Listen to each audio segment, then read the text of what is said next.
because it has that little bit of flex in it, the knife will sort of ping away.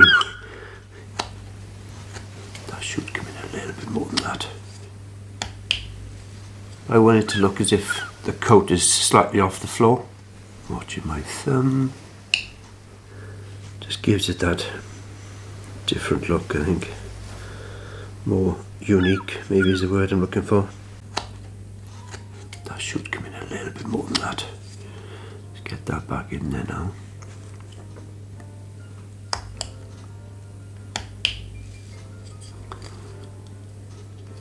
Yeah, I don't need that wide.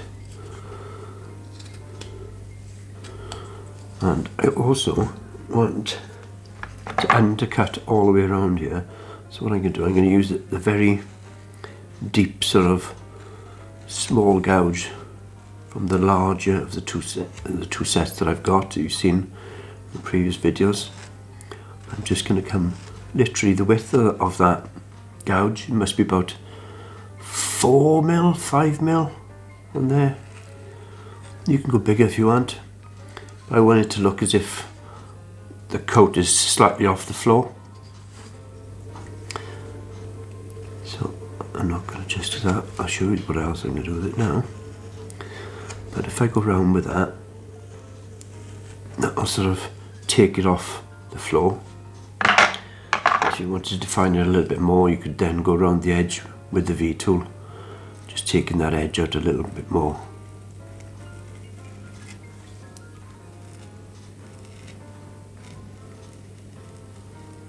Like that. See, it creates that little shadow. And then, where's the middle of his boots? Somewhere there? I'll do.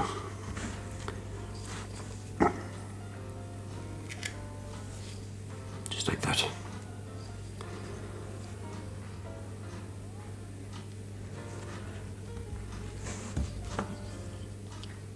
Watching my thumb. There you go, there's that done. Now, to cause some wrinkles in there, you definitely want something around that pocket. I've already got a bit of a gouge mark, as you can see there, going around, and this side. So you can tidy them up and smooth them up either with a gouge and then a different shaped gouge, flatten it out a little bit, or you could use, and I don't use these very often at all, as you can see how clean that is. It's not hardly been used. It's an Arbanet P600. And if you've got some grain that's really not playing ball, it's like it's slightly ripped there, I'm not sure if you can see it on the camera, but go slightly across the grain, each direction, and then go back with the grain to get rid of any other sort of sanding marks you've got. Always go with the grain. So if you go slightly against it, you'll rip those sort of fibres out of it, and then go back then with the grain. And see, it's completely gone. See that little one down there? So I go slightly against it each way. Where'd you go? It's there. And then come back in the right direction with the grain. That'd be pretty much gone then. Yeah. Tiny flake left there now, but pretty much gone. And if you like that effect, then by all means, you know, give him a sand all over. See that one there again? So let's go one way and the other way.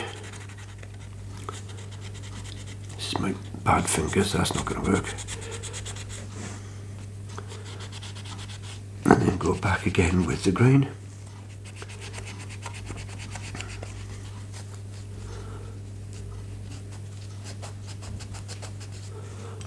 It's pretty much gone again, but I don't want that smooth look on them. I'm just not that keen on it, so I'd rather have some sort of gouges out of it, make them uneven by, you know, offsetting them. That way then it does look as if it has been carved. So I like to keep those sort of gougey marks on my carvings, unless there's a specific reason why I don't want it. Just gives it that different look, I think. More unique, maybe is the word I'm looking for.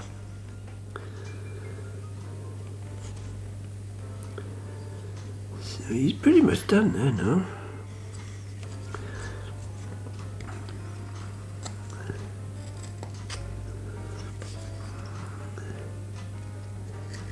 So he's going to be ready for a bit of paint.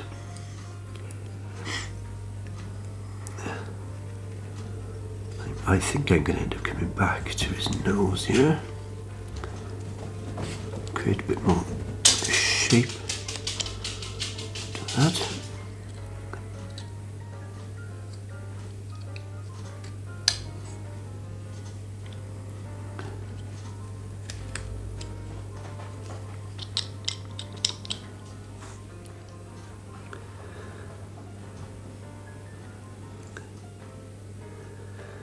Get deeper in there with the mouth.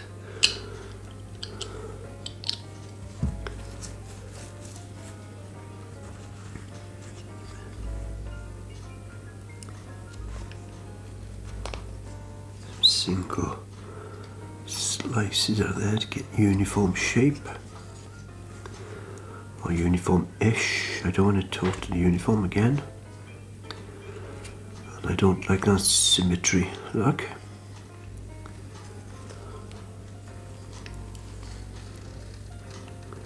What he's going to need is tidying up on this hat, doesn't it?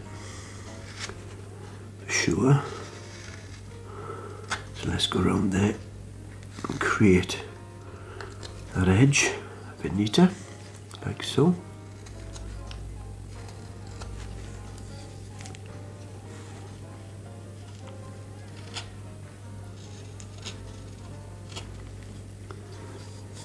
These flex cut knives, they gouges, and as well as the knives, they got that flex about them, that because that is flat, it does flex a little, and as you're pressing into it, it gives quite a I don't know, strange feeling when you first have it, I think, but good feeling as well. Just be a little careful when you start off them. If you have got a tough bit of wood, you will need to make sure that when you're pushing really, really hard, that it doesn't go poof, and slice your finger if you're not wearing a glove, as we all advise you to do as a beginner anyway. I'm still wearing it, and I'm 5 years into it, and I'll continue wearing it because I was stupid enough, as a few are, to get a really good cut. As I have mentioned, I think, in the last video or two, that cut all the way down from there right down to here, severed at least 1 or 2 nerves, because I can't feel anything up this side of my thumb, and the top of my thumb, I've realised now, is flatter than what this thumb is. And things like opening packets of tablets and stuff like that, it's just like your brain is telling you you're holding it, but you can't feel it. It's weird how to explain that anymore, that I don't know. But yeah, I think there's a bit more shape maybe in the front here. I don't want it completely round. I want it to be different, so I'm going to give this side a bit of more of a lip than that side, so let's do that. Make it curl and then come back down with it like so, and then even out that side there. But I'm now going to come this side of it to bring this side down a little bit. Will be to a point. There we go. That's what I was looking for. Nice little thin rim around there.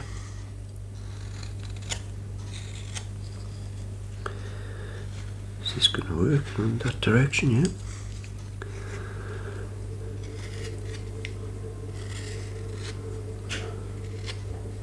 Again, I'm not sure if you can hear that boiler. I'll find out for the first time myself today.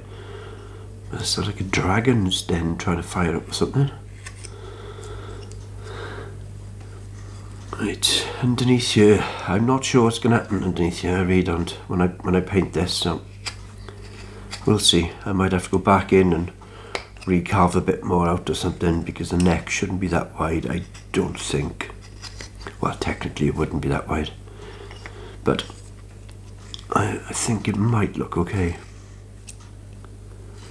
Especially with that little bit extra I just took off there now.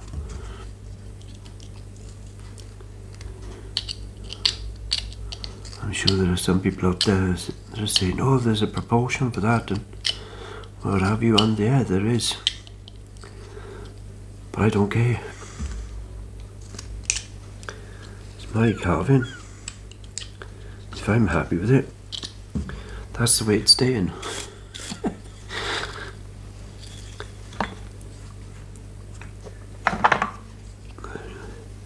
Try and go a little bit further underneath there.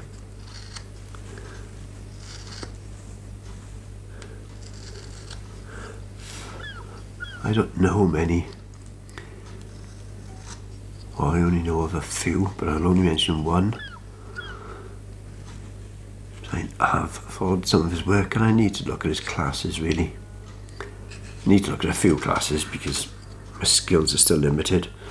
But Alec Lacasse is the guy I would refer to if you're looking for correct proportions and sizes. It's very, very, very good. I wouldn't look any further. Let's put it that way. I'm going to put a V tool in there. And come back around underneath that neck again. Just so that I've got a paint mark difference from what would be his neck. From his beard to his neck. Like there. And then back that way. So it's hard to get in some of these because of the size of the toes that you might have. And I still struggle with that, but just make the best you can out of it. If you've got to resort back to a knife and just put little cuts in like this, there's nothing wrong with that. If that's what you've got, work with it. It's absolutely fine, guys. Don't have to say I can't do that hobby, I haven't got that knife. Find whatever's closest you can and just resort to being happy with it. There's nothing wrong with it, honestly, really not. And I tell you what, it's good how creative you can get with it as well. Really is. Just gives you those little extra things that you might give up on if you didn't try. Nothing wrong with it at all. Just give it a try. Don't give up. Just keep on going. I think I need another bit of a V tool underneath there again, don't I? Just get a little tad deeper underneath, right underneath I want it to be. There we go. One more. It's not the cleanest. As you're going across the grain again, it's not on top of the head, but it's underneath. But it's still going across the grain. But that's okay, it's fine. I'm gonna say I'm happy with that.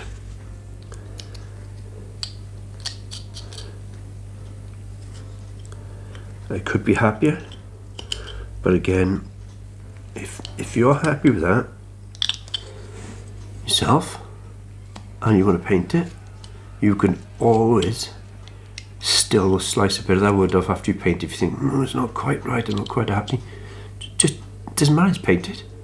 So what? Just get the knife back out and recarve it a little bit off. It's fine. No big deal. Let's give him a nostril or two. Just a little bit. We don't need massive amounts. Come on, Richard, grip. This is my bad finger. Bit there.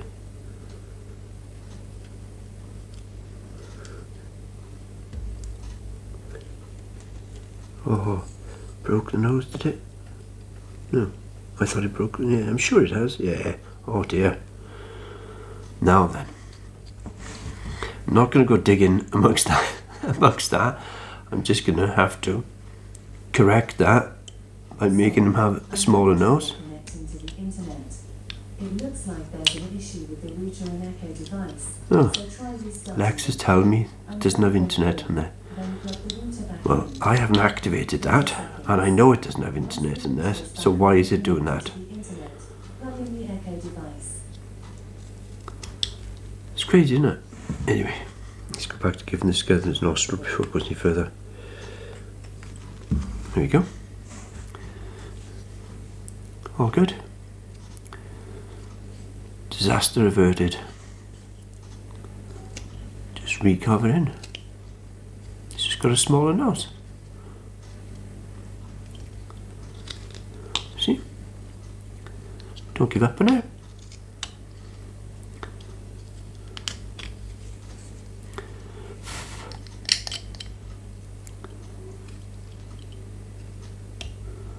Totally different face to what the other guy has got. And again, there are proportions that they talk about for these noses as well, where they've got X amount this side, X amount that side.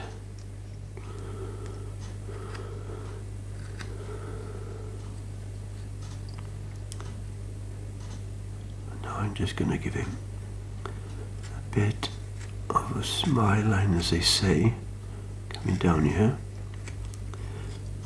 to define his cheek a little, which comes just up to the corner of that nose.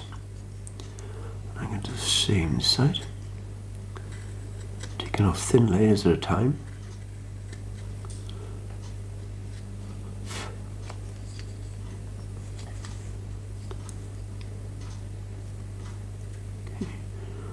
And up towards that eye then.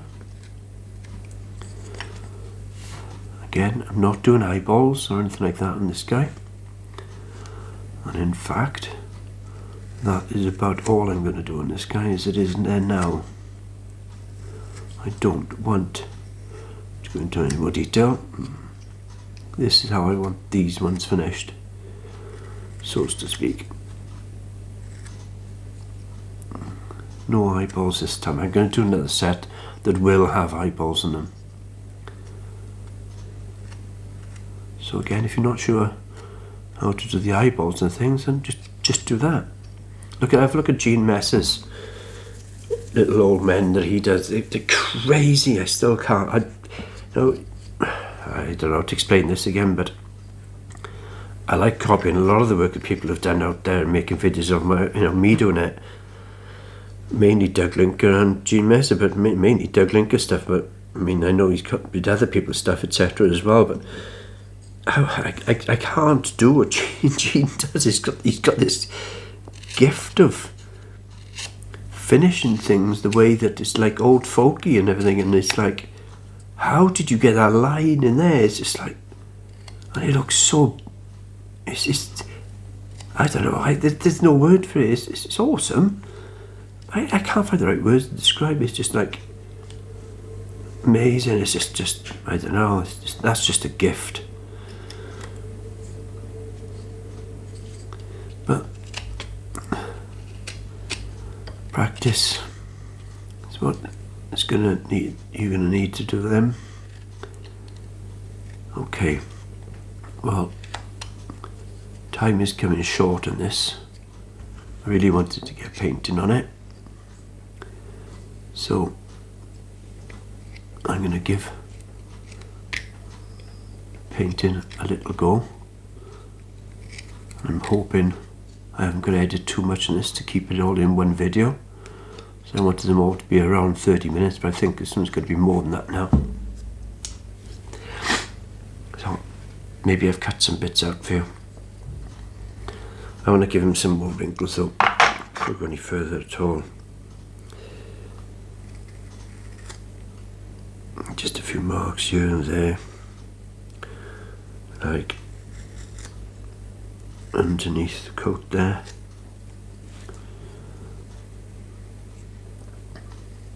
Maybe a long one here, and then come in up like that, and maybe just 2 short ones there. Definitely one there somewhere, and coming around there. Another one coming back up here.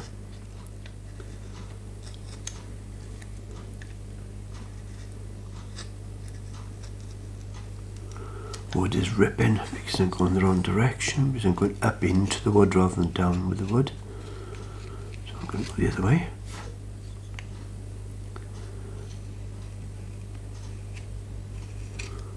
Wood is ripping no matter which way I go, but that's okay.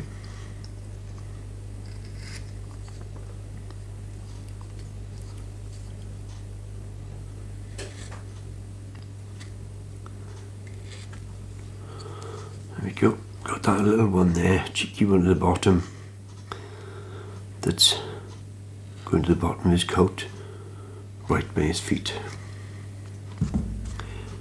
Get Larson's knife again, put a V shape in there.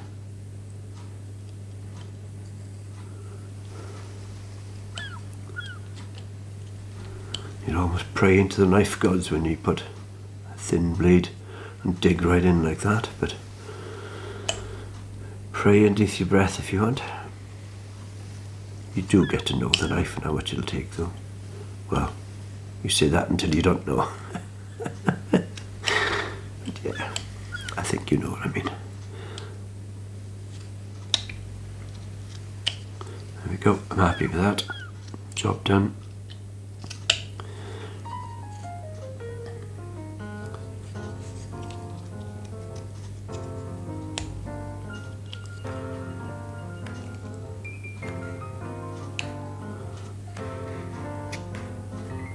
Created a little bit more shadow on that there.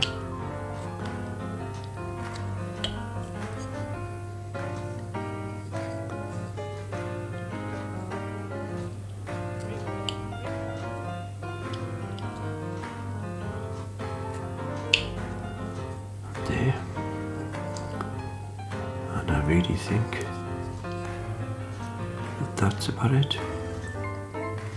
Now I can see that this one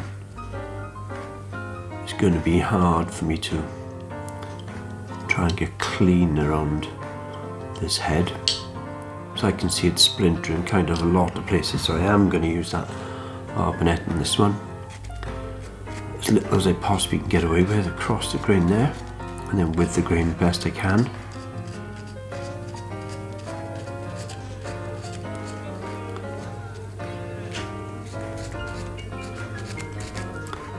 It will define it and make a difference as well.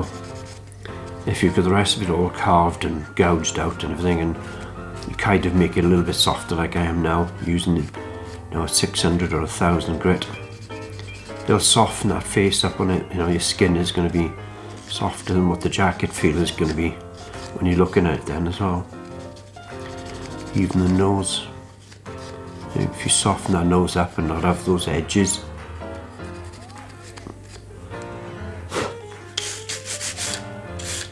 See what I mean? Already it does look different. Definitely. His nostrils not even there though, are they? Like going to that point there. There, that'll do.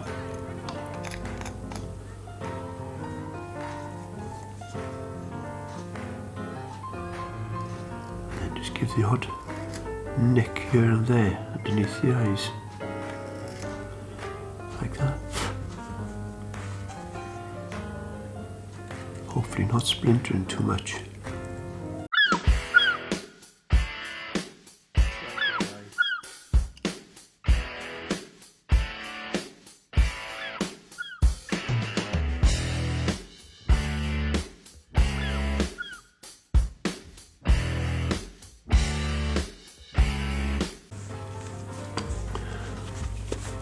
Good morning everybody. These are the mini 1x1 from the Sea Captain book. Whittling the old Sea Captain, and these are the 1.5 by 1.5. Captain, first mate and second mate. Those are there. And these are the, as I said, the 1x1s. He's just about ready for a bit of paint, so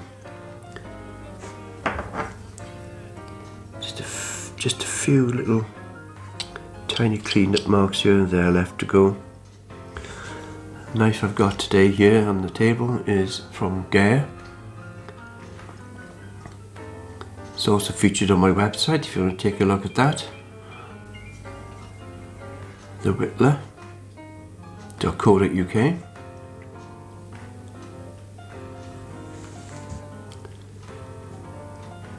Yeah, he's just about ready for the paint.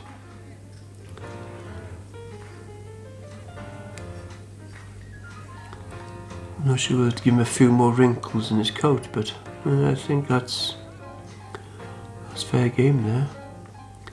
A little bit more to do in the hat maybe. Let's have a look at that. He's got the same, a bit more in the hat to go, and a little bit of tidying up there. Oh, I mentioned it in yesterday's. They've arrived. Rob from Just Carve Rob. Here they are, mate. They've turned up as they said they would. Ordered them at 10 o'clock in the night and they turned up midday. Oh, there's another one. So you get 7 discs there. I'm not sure if they're meant to be one harder than the other or not, but I know Dave was saying too. I'm not sure, was there somebody else on there as well? Was it Spike? Can't remember. Sorry, I forget who that was. But they were having a chat when I joined the live. They were saying load them all up. So maybe that's what I'll do, is load a couple and see how they go. Strange, very weird. What are they, guys? Are they like semi-silicon plastic rotary cutters or what? But yeah, as I said yesterday, go and take a look at Just Carve Rob's video. It might be a couple of days back from today's date, whatever date this comes out for you guys. So look back maybe 3 days to 7 days, maybe a bit more. It wouldn't be much more, I wouldn't have thought. So you get 7 discs and 3 of these. There's 10 pieces, 10 1-inch radial rotary tool accessories new. £5. Wow. Somebody's email address on there as well, if you wanted to contact them. Not sure if anybody's going to reply, do you mind? But apparently 3M do a version of it as well, so they're a little bit more expensive, no doubt, as the guys mentioned. They did say $20, £20, I don't know. I haven't looked, but for £5 it's worth a go, isn't it? And if they work really well, do you just buy another set? Or do you buy 3M? You know, buy once. What's the saying? Buy cheap, buy twice. Right, so let's give this a little bit of a go. Oh, I'll tell you what I did do. Took this. It's featured 2 days in a row on my video, and I put it on the strop. And I did put it on the diamond plate as well, but only for a couple of seconds on it. So I think this is going to be a lot better now. I'm trying to think what shape I need to try something with there.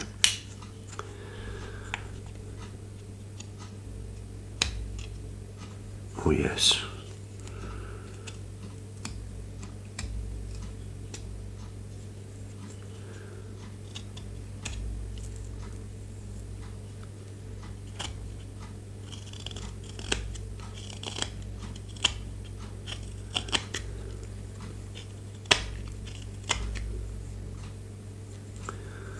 I like it a little more. I wouldn't say I'm still over the moon about it, but might need a bit more on the strop again. But it's definitely coming out with a cleaner cut. That's, I don't know if you can tell on the camera, but it's really smooth, it's shiny and everything as well. So this sea captain's hat. Let's give this guy a bit of a better shape. Let's go with yeah, let's go with this first of all. Oh, Kenzo, what's the matter with you? You've been sitting there happy as Larry till now. What's the matter?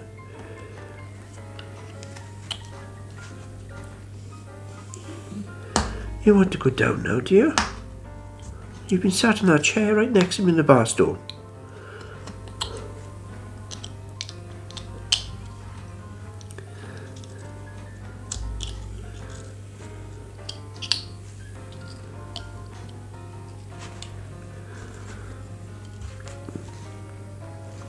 I think this hat needs to go back a little more.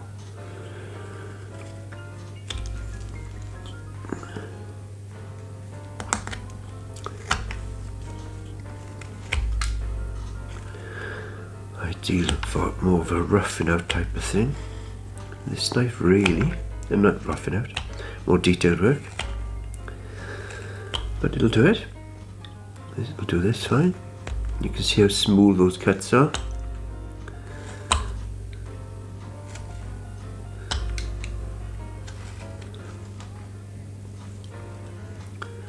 Hat is going to be a bit too tall as well for sure, but it'll come whittling down now once I get up there a bit more. Wow, see how smooth that finish is. Crazy. Right, the hat comes in at somewhat of an angle like that. I know. So let's match both sides a little.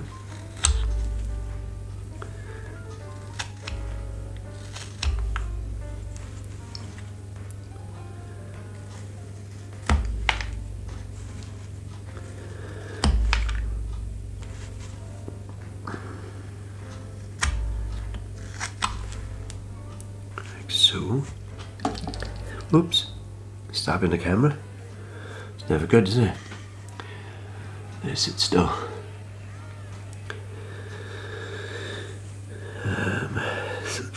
I know there's an angle here somewhere I'm trying to achieve. It does come from right at the front lip. There.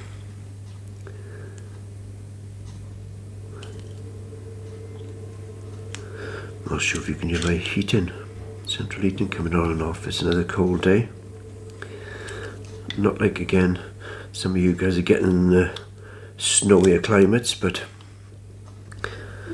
as far as us Brits are concerned, I suppose anything less than 10 degrees Celsius is freezing. True that is though. Let's get this bad boy in there before I slice my finger on that.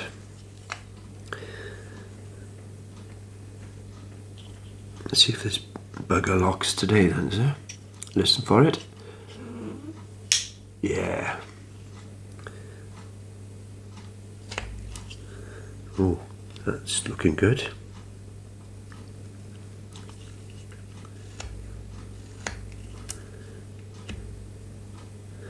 Yeah, that's... I'm feeling what I'm doing there today with that. That's a lot better. Yeah, I like that. I like that a lot.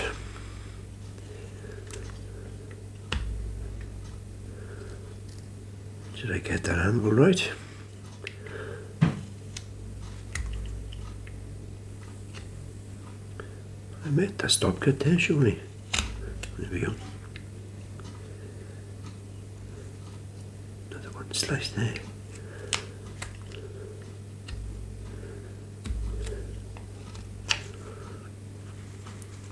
Now take it back.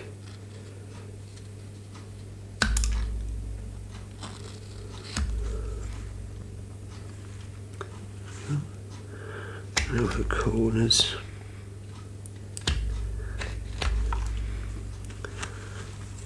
Let's take some of the top of this hat off.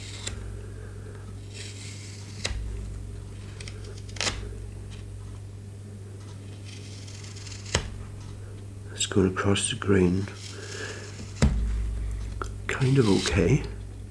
Could be better.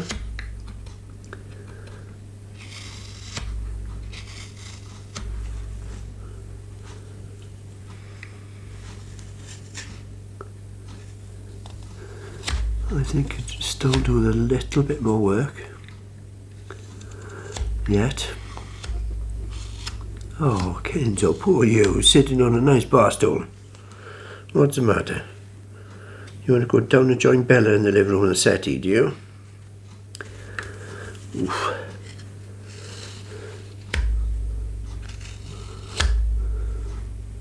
Come on.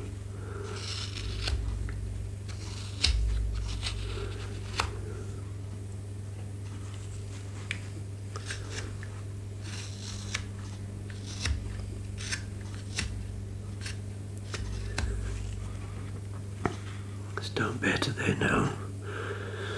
Comes in from the side. Lip as well.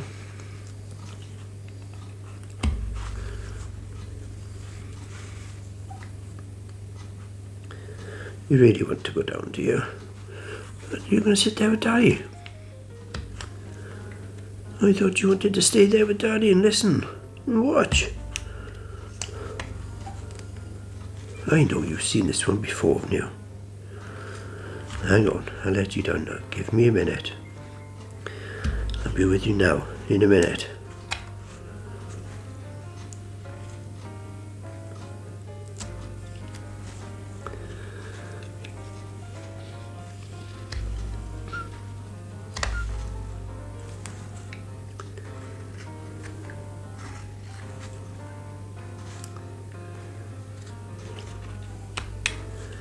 Oh, you're desperate to go down, you aren't you? I really have no reason why you want to go down. You've been sat there for the last half an hour watching us watch the Olympics and have a cup of coffee. And now you decide you want to go down. There's nothing on the telly in the living room. I've turned it off. There's no doggies on the telly. She loves watching all the different animals on the telly. She's crazy.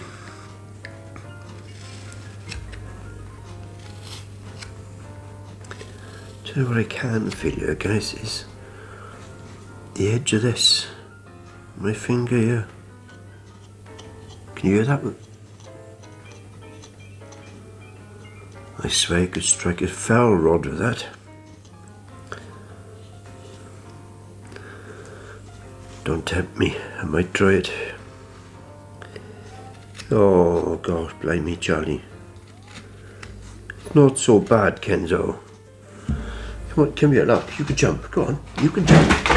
See, not so bad. She's a jumper. But she wants permission to do it. No. She wanted some water, maybe.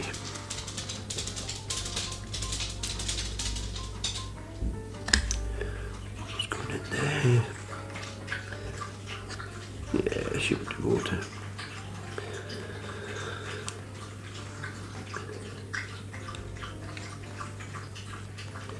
This is too far around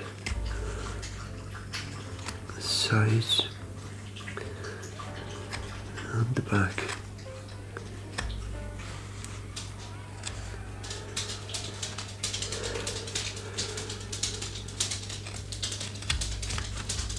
Excuse me.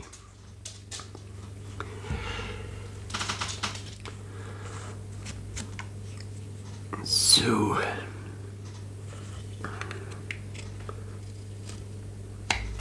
pretty much liking that shape so far there.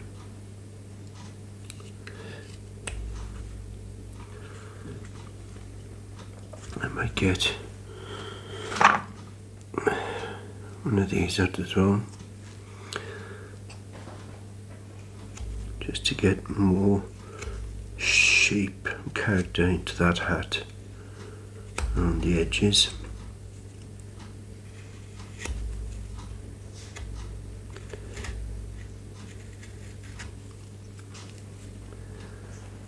Like so.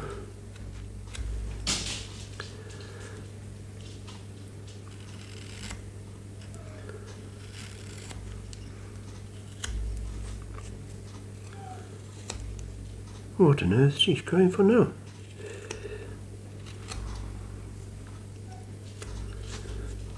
Kenzo, come on.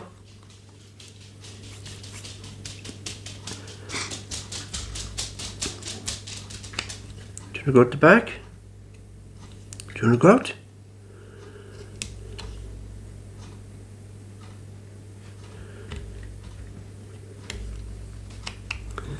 Taking a bit more time than I need to, really.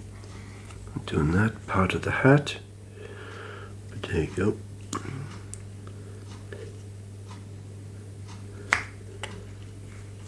Some things are worth the reward.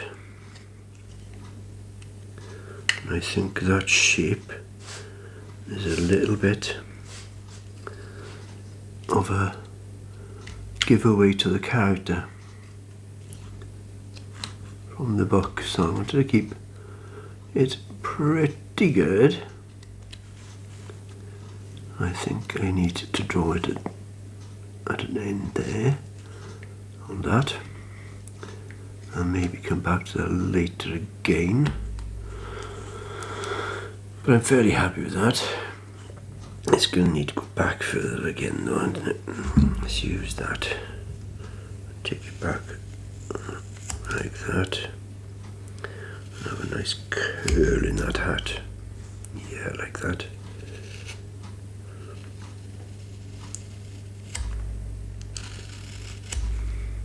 Yeah, I like that a lot. And the top off, go that way with it.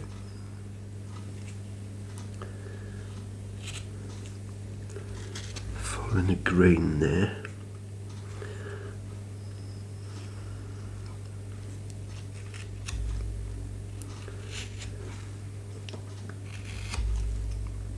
Yeah, that's good. I'm happy with that. What do you think of that then?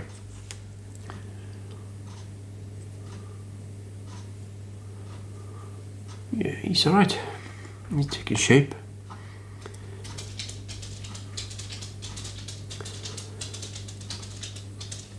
His arms have to come into the pocket. Let's go back to Gail Larson's knife. So I'm going to come in there, the side of the trousers, and then that side of his arm. I'm just going to get a little slither out there for now, to see roughly where that hand's going to go in, and repeat the same, more or less, the same side, same on the other side, sorry. It doesn't need to be deep, this cut, just a little slither. He's got Mom written on there, and he's got this little emblem, the anchor, on this side. He's also got an anchor up here as well. I haven't got a pencil yet, that's weird, I thought I fetched it down. Never mind. He's definitely got more of a grumpy look on his face originally. I might do a couple of these in different formats on their expressions. It's quite a good little book to follow through. Obviously you've got the three main characters, but they've got little boys in there, as in bowies, I think you call them in America. The States, I'm not sure about Canada. So they're the You just put at the side of the boat some marker points for crab pots and lobster pots and what have you. Got them there, there's a bit of a scene. I started to mention it yesterday, I think, as well. But crab pots as well, little crates, and a couple of oars. It's in rowing oars.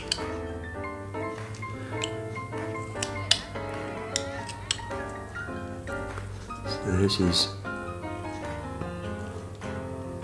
cheeks carved in a little there. I'm thinking I'm almost losing the fact that no, I can still probably keep that sideburn there. I'll put that sideburn back in as well. He does have one on the book, so I don't think I put it in the previous ones, but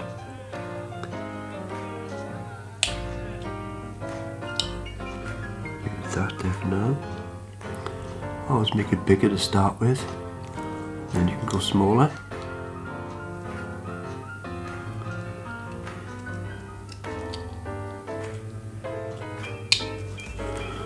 Hope you're all enjoying the switcheroos on the different carvings.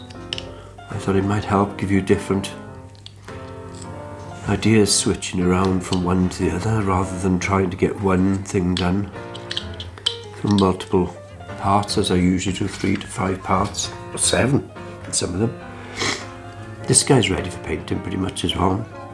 Again, just needs a little bit of cleaning up here and there. So let's get this done with Geir Larsen's knife. The good thing I like about this knife is when you're doing things like this, because it has that little bit of flex in it. Then we've got the smaller one, the 1 by 1 instead of the 1.5 by 1.5. So here's the first mate. I'm going to get rid of all these pencil marks now. I am aware I don't have my glove on before anybody shouts at me. Please remember, especially if you're a beginner, even doing small things like this, put the glove on.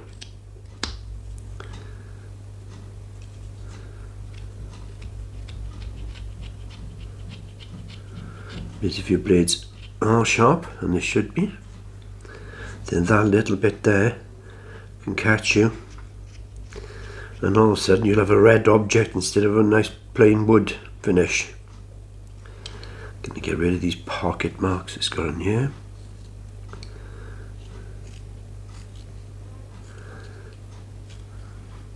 As Gollum would say in his pocketses.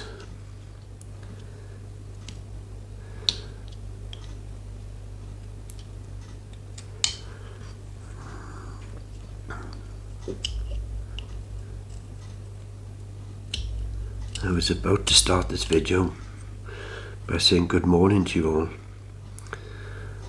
but it is actually lunchtime here, and I was just thinking about it. And good morning Vietnam, that came to mind. How many of you that are watching know what that reference is to? I'm not going to say. I want you to make a comment below. I will give a clue. It was an actor who was no longer with us, very sadly.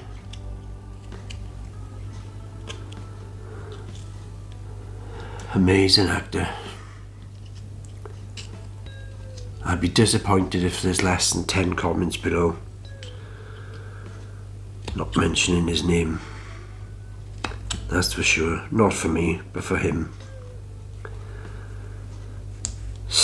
Absolutely amazing. I might actually watch 1 or 2 with him in later on. There's more clues I could say, and that would be one of them when he started out as a robot.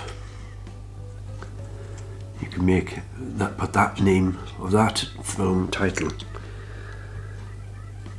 below for a bonus point. That was probably one of my favourite ones, but there were so many.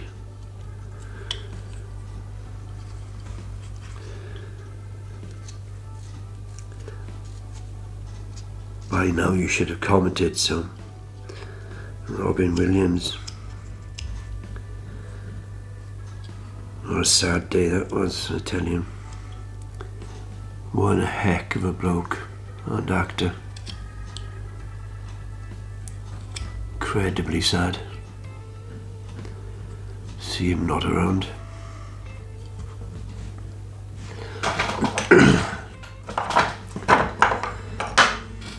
But there's people out there, some of you might know or have suffered from it yourself. I've had a bit of it myself.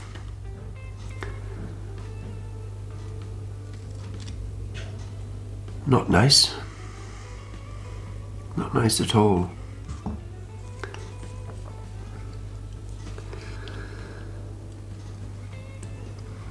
Very difficult for people who haven't had it to understand it as well, I think.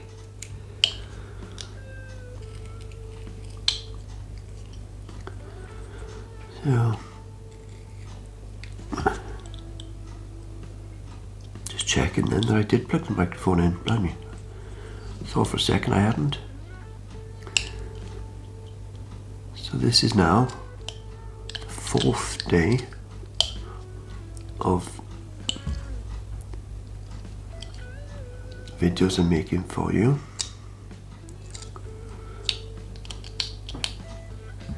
What is going on there that I can't quite see?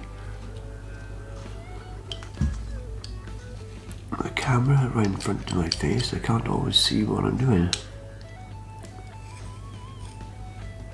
I should be clean there now. Relatively.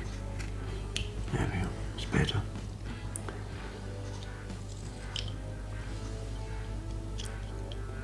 If I sort of round that off a little bit as well.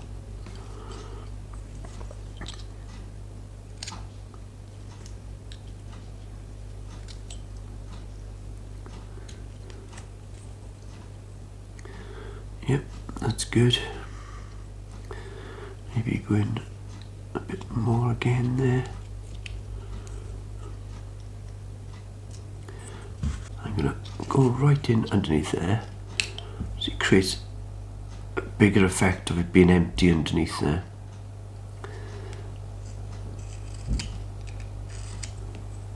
See? Right, so this shoe is gonna end somewhere around here. Let's get this glove on. Practice what I preach.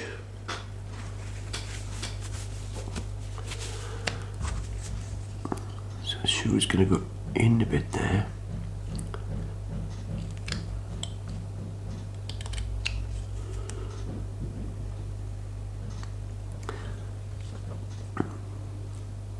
He had little wrinkles at the bottom of his trousers, or pants as you call them in America. But I don't want it to be too much like the original. I've now realised that Woodcarving Illustrated has got, well, I know he's got the sea captain in it. I think it was someone in the UK Whittler's Facebook page posted it up yesterday. I did spot the image somewhere else a couple of days back, possibly from someone in the States, because we don't get that magazine for at least a week or two, I would say. Maybe somebody else can comment if I'm wrong there, but I know that when I was subscribed to it, which I'm not now, it was taking ages for it to come. I just stopped it. I should start it back up give you something to look at and whittle, I suppose. I am looking at different things to do, and I have mentioned maybe I'll join in a class or something, but it would have to be some sort of virtual class or something, because as you probably know, I'm in the UK and most of the teaching classes that are live are all based in the States, or most of them are anyway, so we don't have anything like that in the UK. Not so many whittlers in the UK. I wouldn't say there's only a handful, but there's more than that, but there isn't a lot. It's just not a hobby that we have has been popular. I can guarantee that's down to quite possibly the availability of the wood, not just the quality, but in general the wood.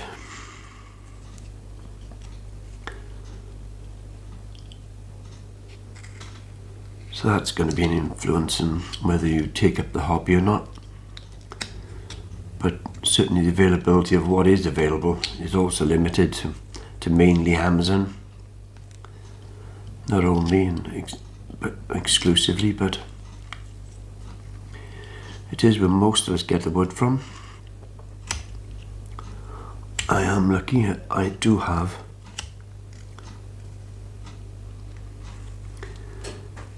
a wood shop. It's not exactly local, but it's within half an hour's drive, so I guess that is local. Especially for you guys in America, I know you drive forever and a day to go to places, but we don't necessarily do that in the UK. But due to the cost of fuel, and I'm guessing that is as well, because fuel in the UK right now is just under $1.50 a litre.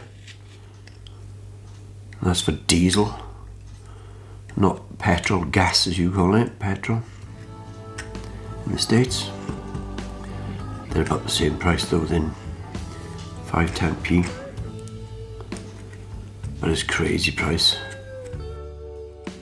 Something no, I did go to I had a transfer from a company called Asda, local shopping company, to the Walmart. I'm going to the Gulf Coast. Steve? I need to do but it's just sort of still out. We are talking 20 years right now. And everything just seemed a lot slower down there as well. Really nice level. Lovely place. Seems supposed to be really nice people, very welcoming. I'll give you something to laugh about now, but the lady's name should remain anonymous. There's a news on there that you'll see some visitors walking down the prawns that are going up in shrimps, like you guys do there. And anyway, we go down this swanky kind of road, whole tar lot. And we can look in the distance, thinking, what, it's absolutely tree falling in the middle of a tree. And thinking, hang on a minute, there's no trees here. The hell is that? How the hell did a tree get to be in the middle of the road with no woods around? We're getting closer and I'm thinking, geez, I was sworn I saw that move. And I kid you not, I don't know, crocodile, alligators, I'm not sure, flip end cheese. I tell you what, I made me bloody jump. I wasn't driving, good job. And there she is, she's still driving towards it, and I'm going, what are you doing? You've got to turn the other way. She gets closer and closer, and I am actually bricking it now at this point. We don't see that type of thing in the UK at all. We don't have predators or such like that. And she gets really close, and I mean within 5-10 metres of this humongous thing.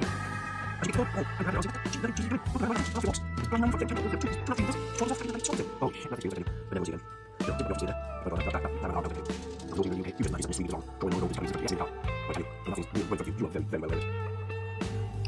Big time.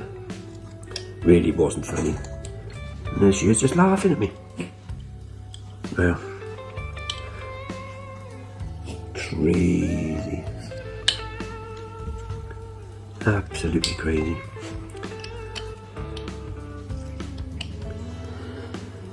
Anyway, that was a day I'll never forget.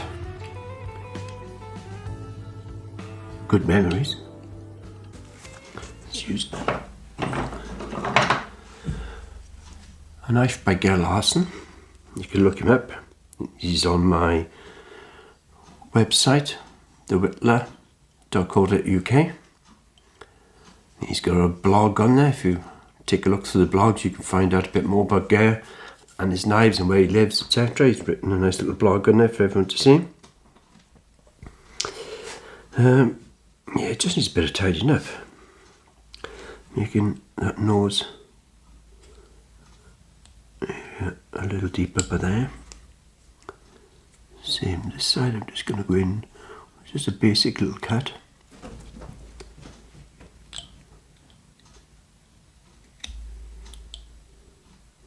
Take a slice in there.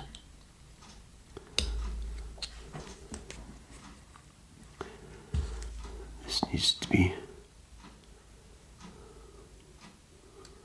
taken off a little bit there.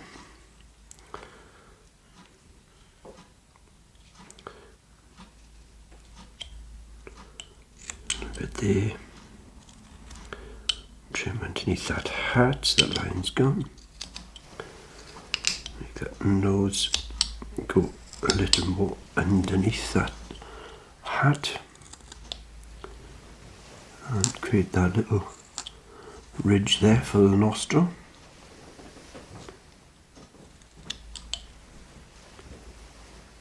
Kenzo, why are you going up and down the stairs all the time? You do funny things. Yesterday I noticed when I edited the video. You think your daddy's going nuts and talking to himself, do you? Yeah, maybe.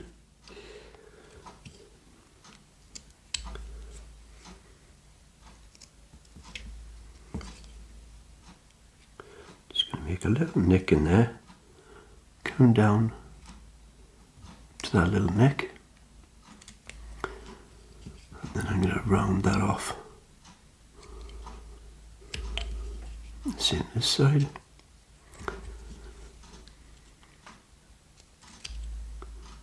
Twisting the knife blade ever so slightly at the bottom of the blade there, at the tip of the blade.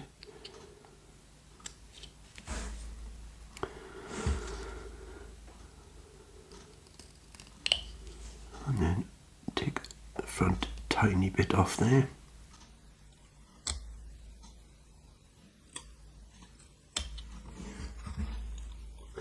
And give him a little nostril. It's only small, so I'm not going to use a gouge on it.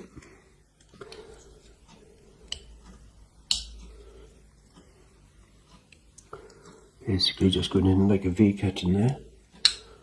Coming up underneath.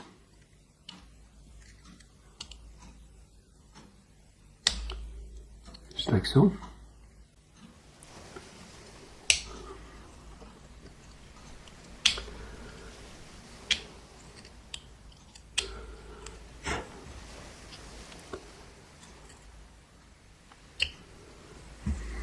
Right, he put a load of spots on his face just for the beard effect. Don't know if I want to do that, or I think I'm going to give him a lip.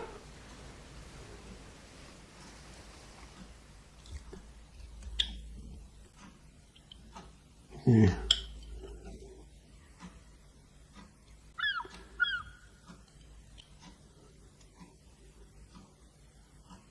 Just that fine little line that I can hardly see. I hope you can see that in camera.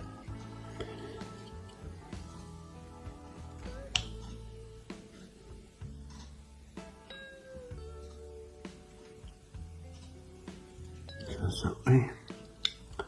And then I can back underneath that. Just take that out. Didn't quite get underneath. Go again.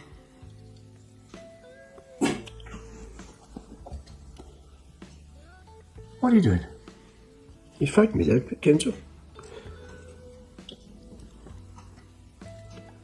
And I can still have a beard on this guy, I think. Up there. That mouth.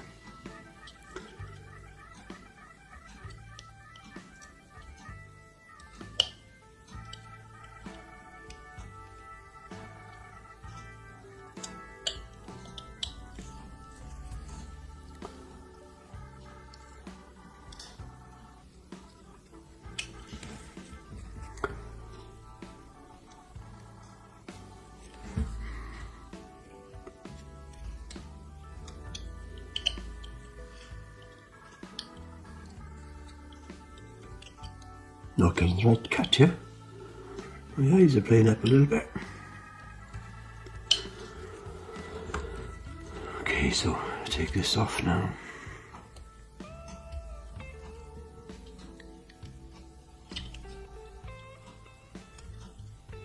Round the edges off, like so.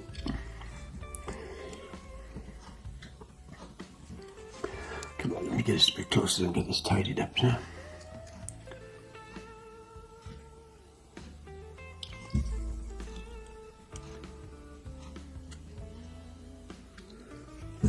Can't be far off there now. Pencil marker's throwing me there. Is that pencil marker? There we are. I don't want to leave that. There's nothing wrong with that as it is. Why am I still doing it when I'm telling myself not to?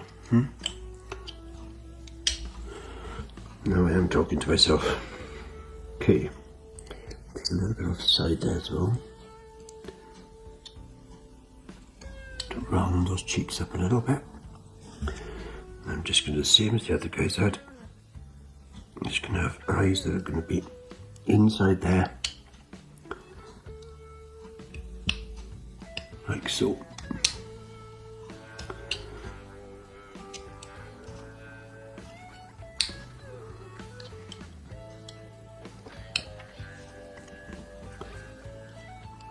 Try and match similar shape on the eye the other side.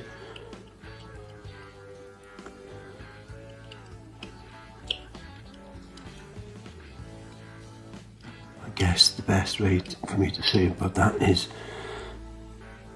do small parts of the eye at a time, and then if you need to go up or down, you can always extend. Like this one here needs to be a tiny bit longer, so I'm just going to take another little nick out of it there. There we go.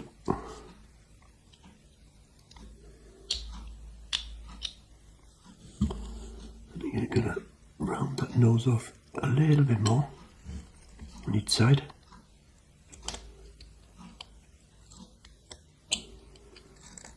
And up the top.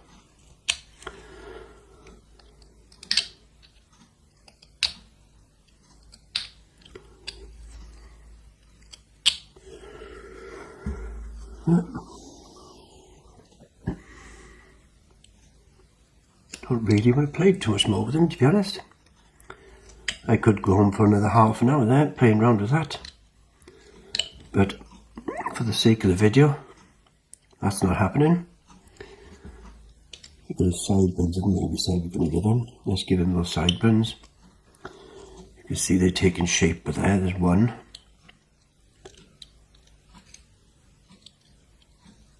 Just going to slice a little free cut out there. In that way. In that way.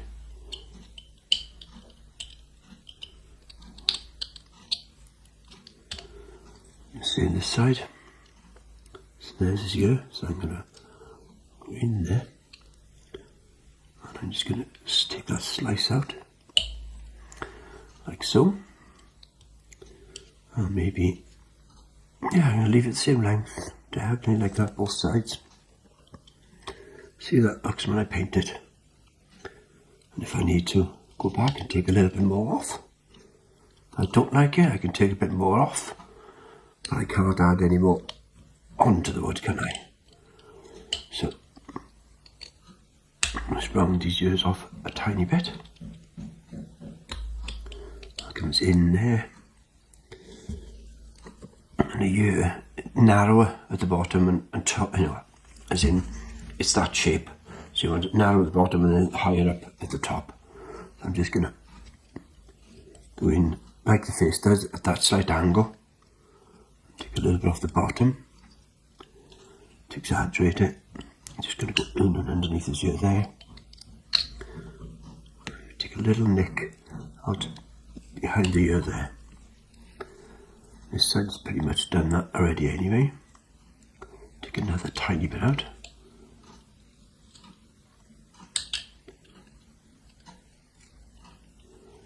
Okay, I still haven't finished this flat roof. And what I said yesterday, flat roof It's a 2.5 metre shed roof, flat roof. So don't know why he's taking so long. He's on his own, and he's not a young gentleman, but I don't think he's an old gentleman or anything as such. Could I do it? Probably not either. Most definitely not on my leg.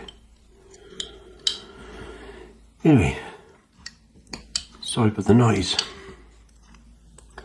So there's that done. He's pretty much done. Oh, pockets. Yeah, now this guy does have pockets on him. My coffee. I thought coffee, excuse me.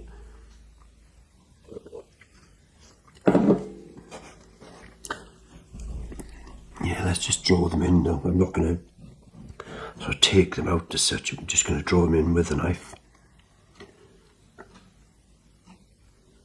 Ever sort of thin on the top there.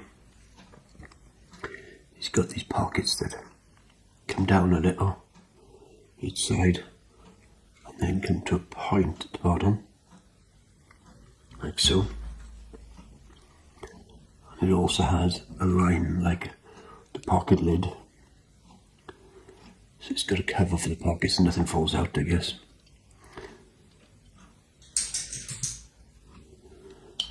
Yeah, it's woken up now as well, see. Draw a line across again. Come down a little. Down a little. Cross and down. Come across and down. And then the pocket lid. And the other pocket lid. Now if you stain that with just a tiny brush full of 50-50, not even 50-50, 75% mineral oil and a tiny stain colour in there, that'll seep into that pocket. If you did that now, at this point, once you finish carving, you can then let that settle in, only 10 minutes, so you'd need to let it to do it. Wipe any excess off so it's not going to carry on going in, and then you could just stain him. I've got it here. Shall I give that a go for you guys now? I could do. I certainly could do. Let me go and put that into my painting tray. You set it up and I'll come back and show you what I meant by that. Let's finish this leg bit off.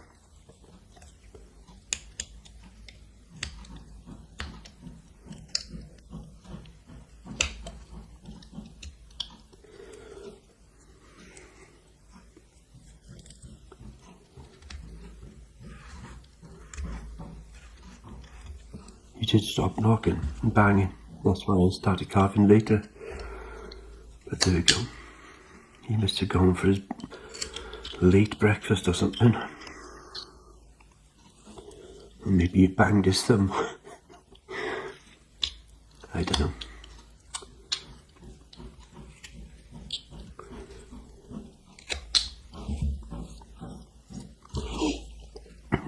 Let's give these shoes a little effect of having a sole on them. We're just going to be doing little V-cuts to take out a tiny notch in them. I think they look better when they're not perfect as well. It almost gives the shoe a bit more of a worn look, or at least a worn in look.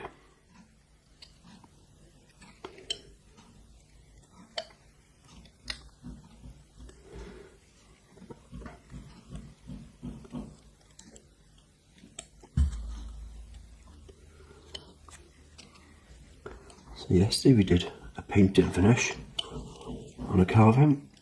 So today we'll do, as I just said, an oil finish. And if I do that now, maybe in a couple of days time I'll do another video of it finishing off after the oil is dried as well for you. Yeah, that's pretty much it, I guess, there. So get that gouge back. Kurt his hands in his pockets again. Just take out a little bit of a gouge. Create that rounded shape slightly underneath where his hand would be. I'm not going to try and make it perfect or anything like that at all. And you could just do that as well with the end of a sandpaper if you wanted to. If I got that, one piece of sandpaper there. Carbonate this is, but same thing as what the sandpaper would be. You could just roll it up like that, pinch point, and just keep scrubbing around there like that until you get that enough of an effect that you want going around there. Just creating that little bit of a depth to the pocket.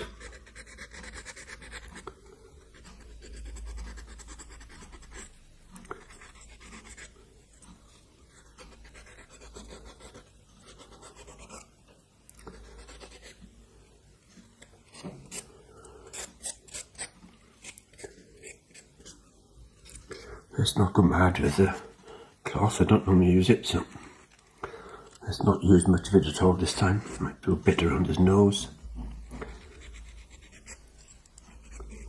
All it does do, I suppose, is take the fuzzies off.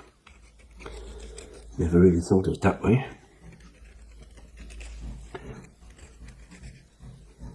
And especially if you're doing the mini ones like this. So today, my eyesight doesn't seem to want to play ball with the light I've got for some reason.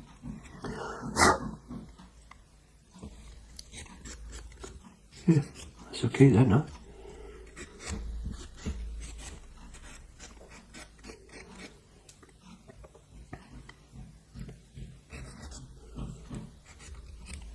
Could do a bit more detail if you wanted to with the ears, but I'm happy with them as they are. Again, just for the purpose of helping any new people out that want to give the ears a go. Well, just start with that. There's nothing wrong with that, guys, is there? No, it's better than having no ears, as I've mentioned once before. A lot of times you try to make them that they don't have ears. Well, how about doing them with a little ear? This was an area I was struggling with earlier on. I could definitely do that there. And then I set the paint in or the oil up.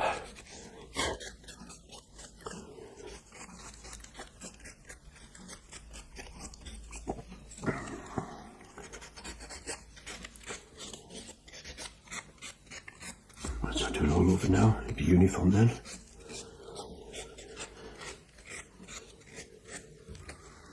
Is he finished?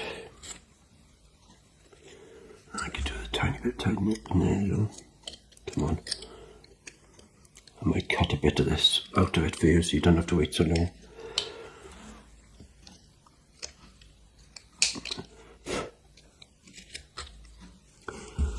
The more you start digging in there, the deeper that gets, the more difficult it is to clean it as well, by the way.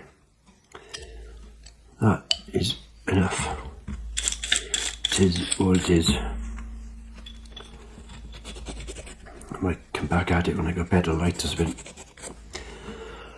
after I've stained it or whatever.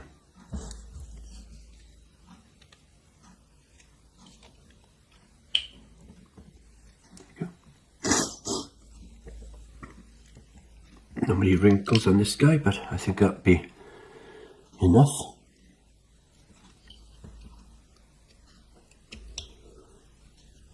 There's his arms and his rolled up sleeve.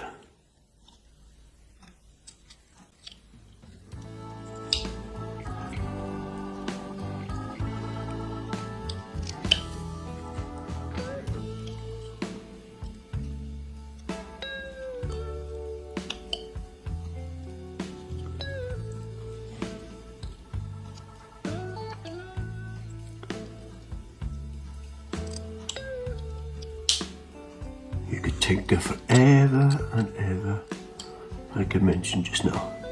You could shape that in a little bit more, You could taper that arm so the elbow looks further out just by taking the scoop out of here.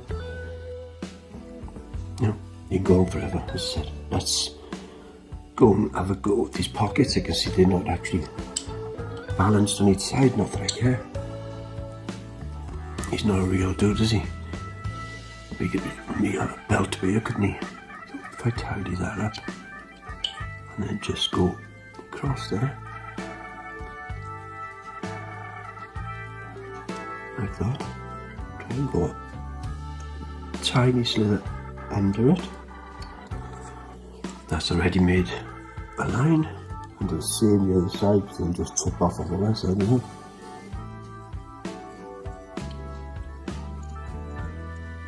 Take that out. You could use a V-tool if you wanted to do it with a V-tool.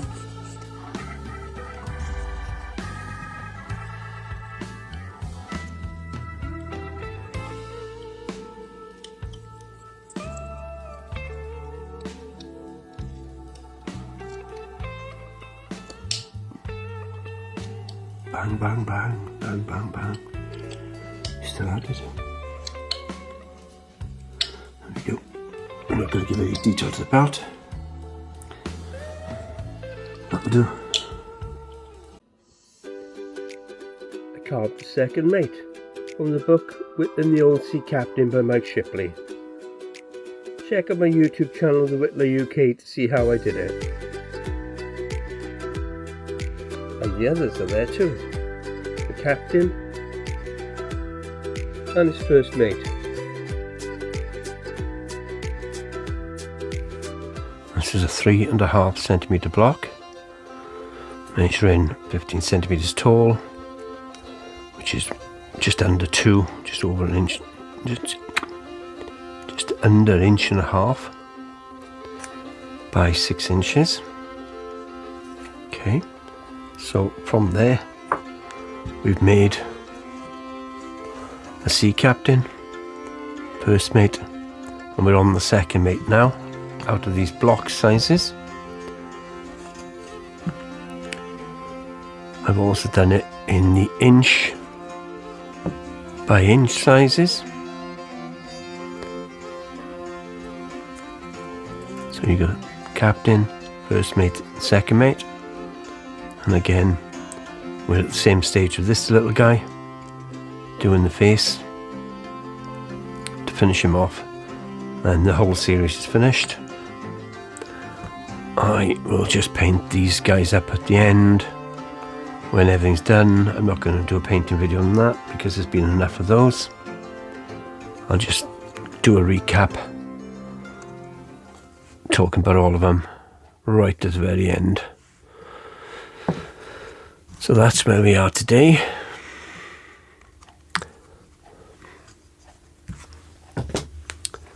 Thank you everyone for coming to watch. Get the order of business out of the way. Say my gratitude for everything. Get to 1,000 subscribers, or way over 1,000 now.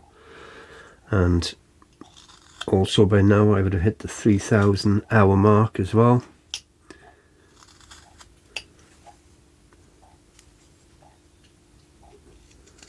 Which means I can offer you guys some supers and things like that, or whatever, if you want it. Not sure if I'm going to bother, but if you're interested in that kind of thing, let me know. I'll make that happen.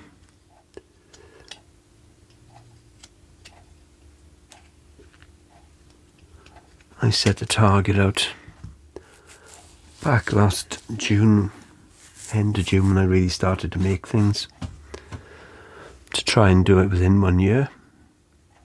But it's taken 7-8 months, so I'm very pleased with that. Thank you everyone. I wouldn't be able to get this done if it wasn't for you. I really appreciate everyone. I'd like to thank Jean Messon and Doug Linker again, because most of my work has been and come from what they've been doing.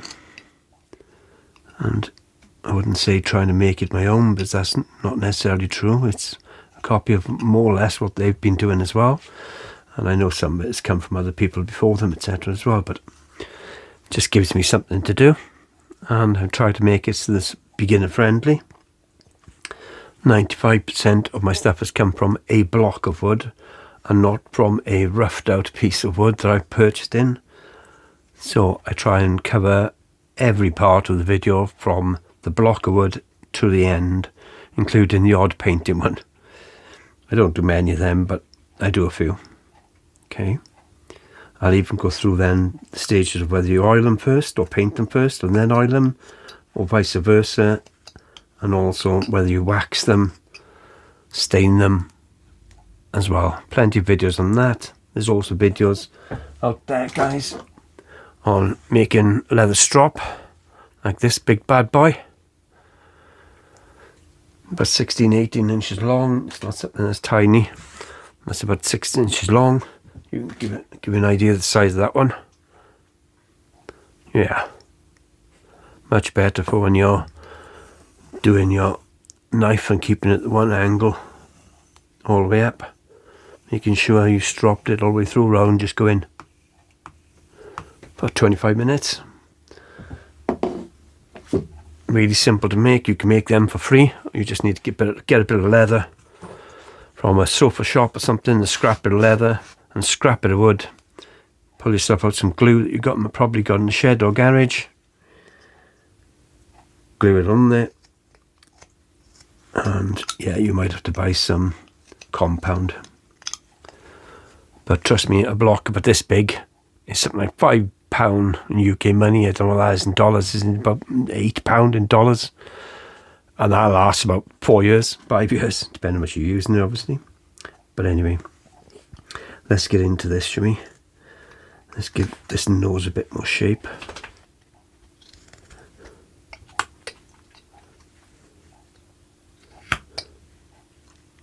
Go round the corner slightly on both sides. I'm going to go in to start with there, and just underneath that hat.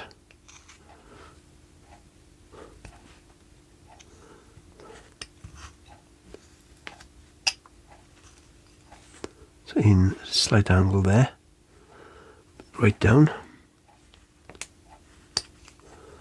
underneath the hat, same thing.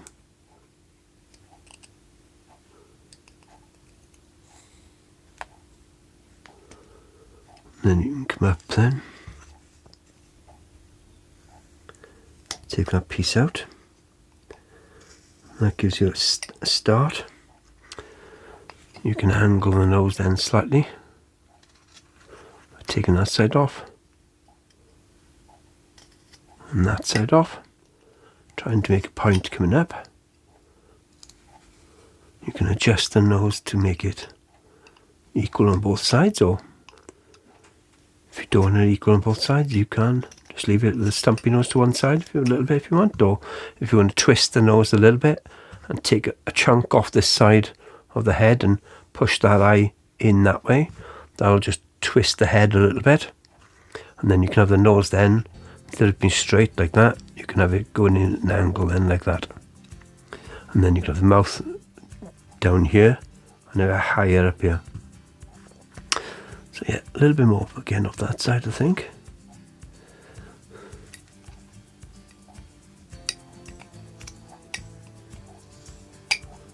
Come on.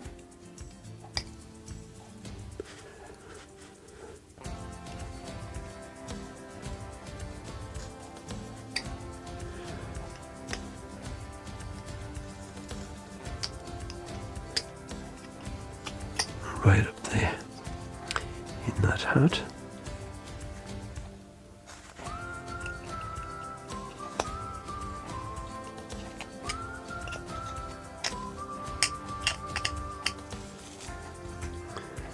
So his eyes are going to be right up towards the top.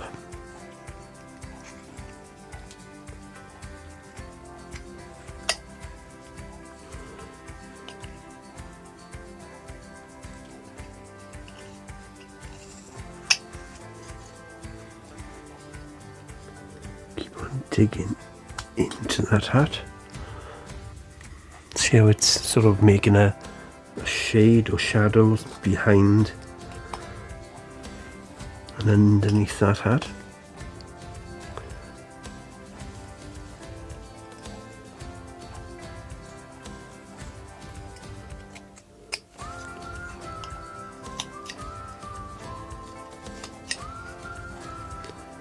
And nose down a little bit more this side.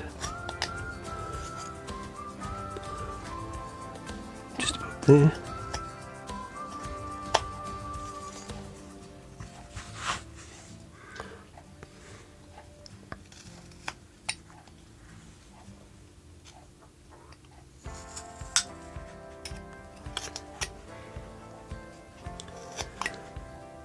Decide whether you want ears or not on the guy, or maybe just a half a ear showing, maybe. Let's do just a half a ear. So I'm going to come down just a little bit. And I'm going to go from the bottom of the hat to the top of the nose here, the front of the nose. I'm just going to go in like that. The back of the hat to the front of the nose.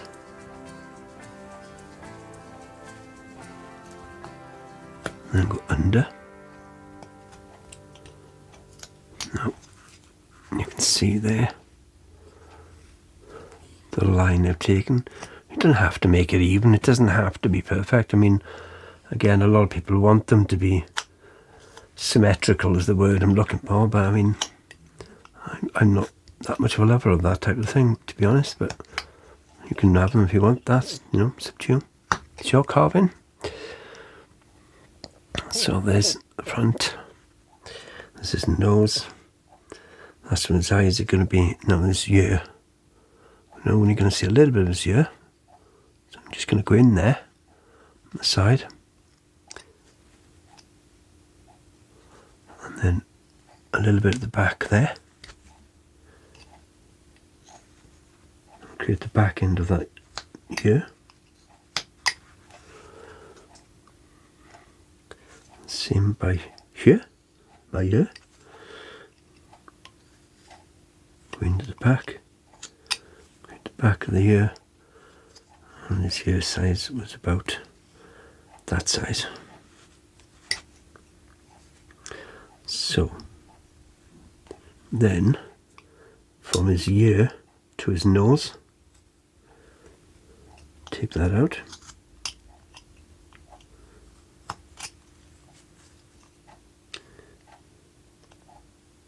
So keep into the top of his nose, you know, flush with the nose.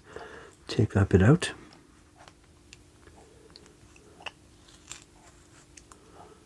Like so. And tidy it up with a gouge.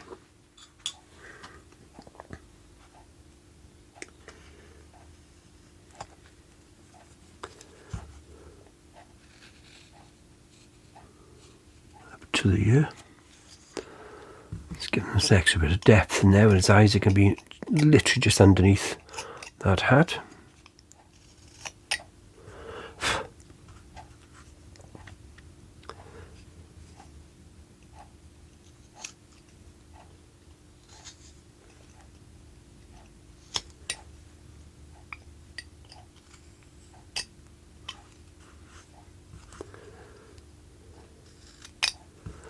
Okay. Get this away from underneath my arms, so it's irritating me. Gouge over that way. So that's what I've chosen to go with on this one. So I want them all to look slightly different to the original ones that were in the book. As you can see, this guy's got like a beard rather than just little dots in it. He's even got sideburns as well. A tiny bit of clean up left to do that, but not a lot. And this guy again has got very narrow face coming in there by his eyes, and this guy's going to have the same. His eyes are going to be right inside, right up the top by his hat. Literally hardly can be able to see them. Just clean that nose up there a little. Clean that flat area off up there. That's where the eyes are going to go. Go in a little bit more where that nose is up there. So that gives you the flat area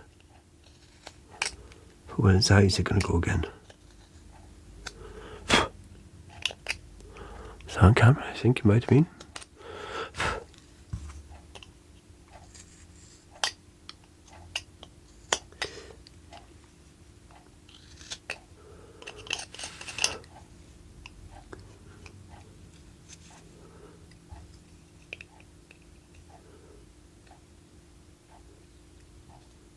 Define a bit more of a line for the nose there. There we go.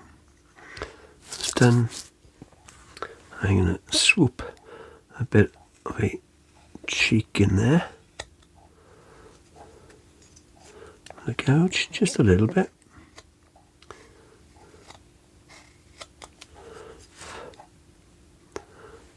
Make it have a bit more of a jawline.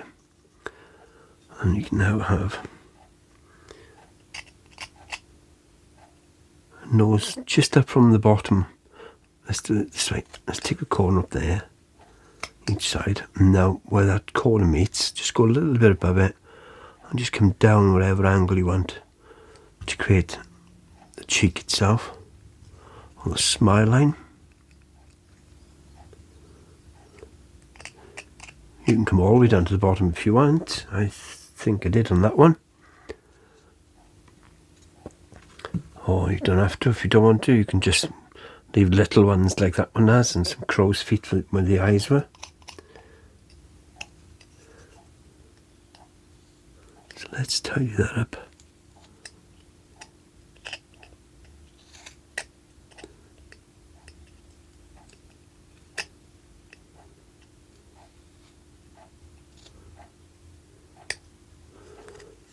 Same down the side, just above where that nose went in.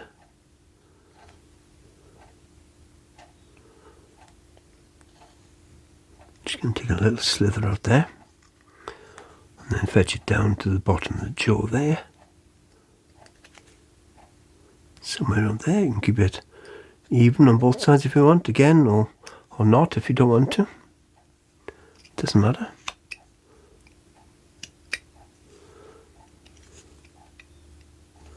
More or less there.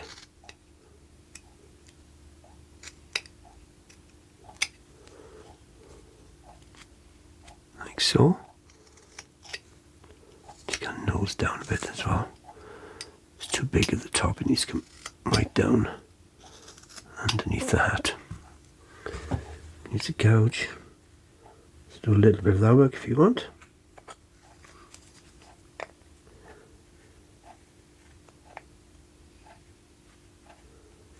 That'll help you with the fact they can see the eye a little bit more as well, or the eyeball, eye dot, or whatever you're going to put on there.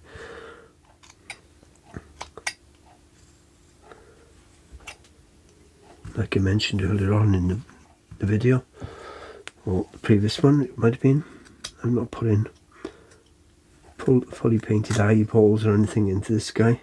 Just going to have little marks of where his eyes are going. If I do it with a pen,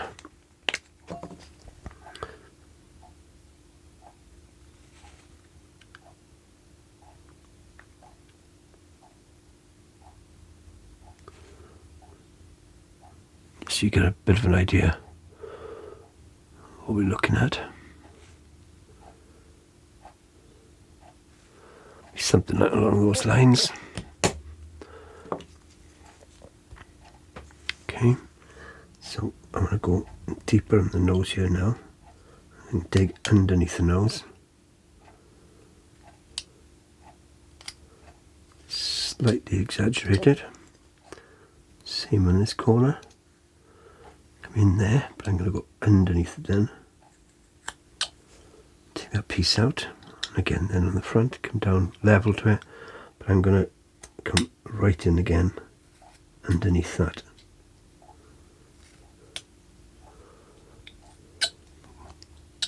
See that, how that's created a bit more of a shape to that nose.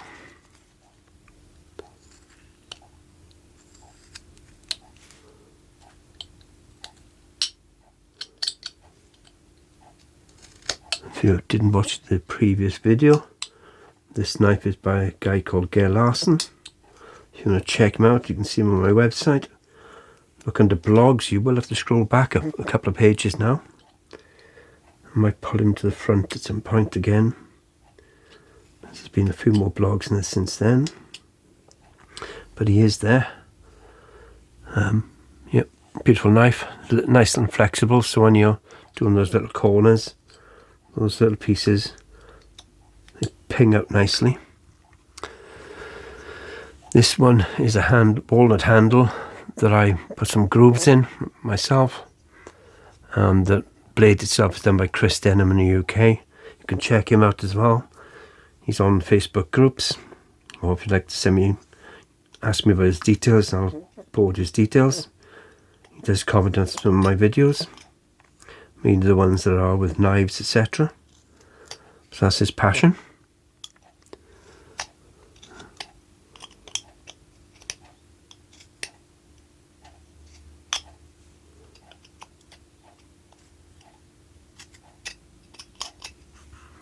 There we go. Right, what are we going to do with this guy's chin? I don't know. I wanted to give him a bit of a bigger chin, but I think that might be a bit too big. Let's try moving the shape around a little bit and see what we end up with, is it? This is the part that I have not predicted anything. Don't know what he's going to look like at the end.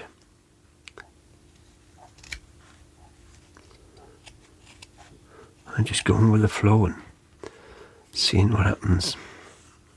Let's go in here with the B tool. I'll give this guy a bit more of a smile again, I think. So I'm going to come around here. I'm going to do one first, close as I can to that nose. Oh, look at that. There we go. He's going to have a different shaped nose now. You could glue that straight back on because I've got a bit. Super glue. If you want to leave it overnight, you could put wood glue on it. And just leave something a little weight on top of that. If you wanted to do that. Because if I can hold it on there steady enough, I'll show you that you won't be able to tell.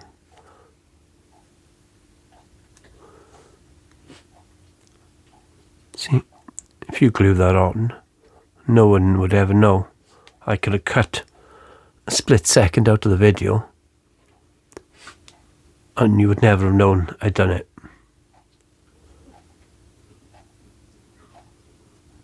It's broken off. No big deal at all, honestly. So we're just going to roll the knife around here to get his nostril back in there. Same on this side. Roll in that knife. You could use a gouge if you wanted to.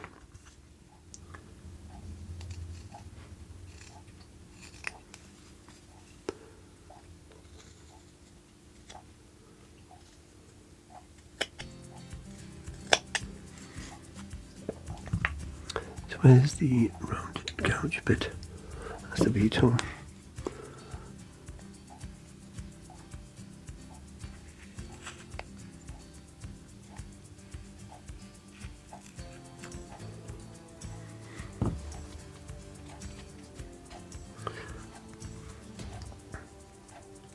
So we need to take a bit more of this chin off now.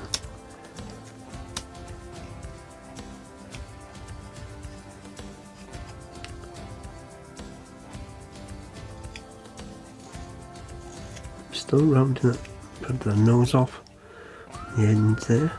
So that bit's going to come off there.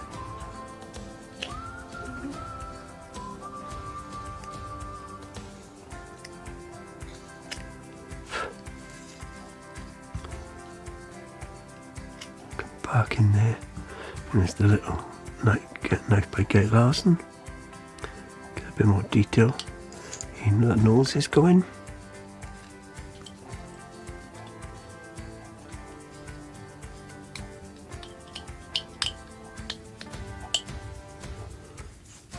And go up a little bit alongside the nose.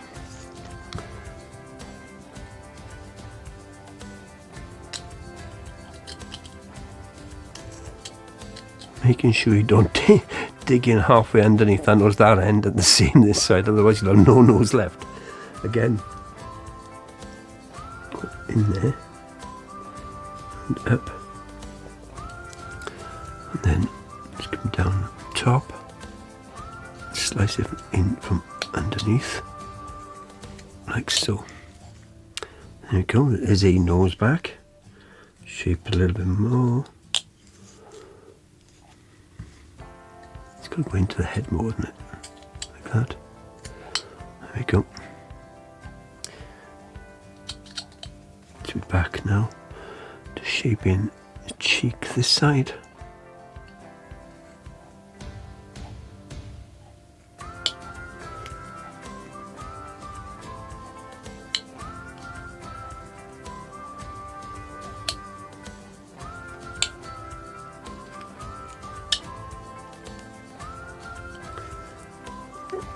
Get that line right.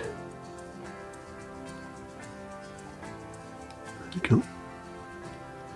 Then come round there. Same there.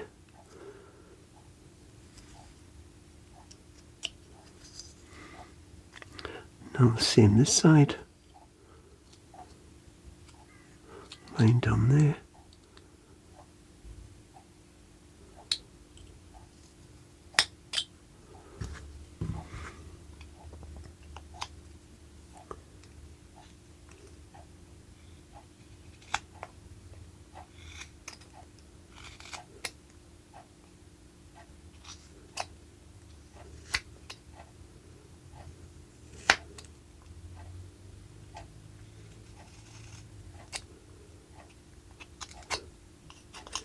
Okay, so we now his nose back.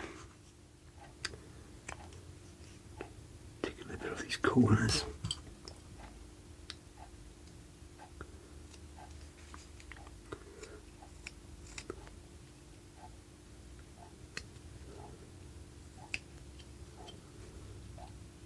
Come back for a little bit more detail in a bit, but you can see that's repaired. All done. Let's get his side by here back down as well now.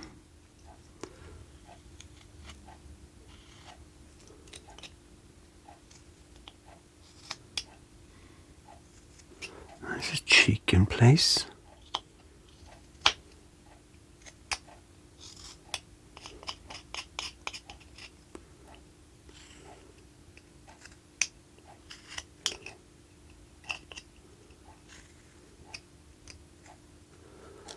Still haven't decided what I'm going to do at the bottom here. Well, this guy's you can have. Am I going to give this guy a goatee maybe or something? I don't know.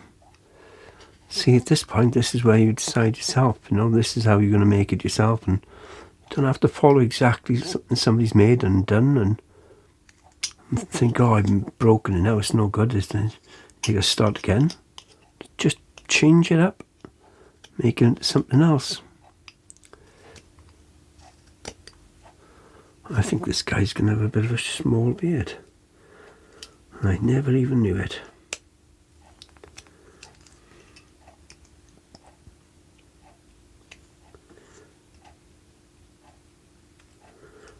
Never even knew it.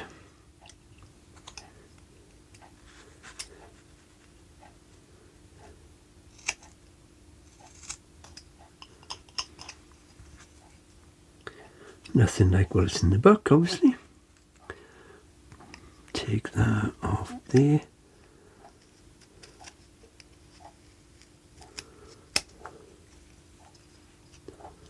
And that down there. Again, I don't particularly care for it being symmetrical, but as long as it's similar, that's all I care about. And that will do. If if you're into it being symmetrical, then go ahead and make it symmetrical. If that's not your thing, then don't do it. I would say try some with and some without. I like them when they're different. I don't even mind if his nose is slightly to one side. Right, so what are we doing here? This guy. This is all coming down. Is he going to have a beard at all in the end? I don't know.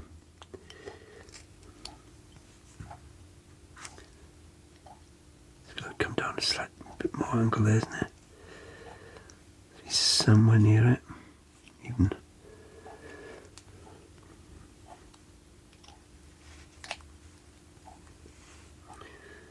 Am I going to give him a moustache? No, I've got moustaches, have they? He's got a bit of a moustache that I gave him this time. It's like a hillbilly one.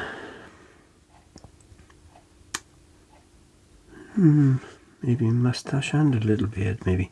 Okay, let's take a bit off that.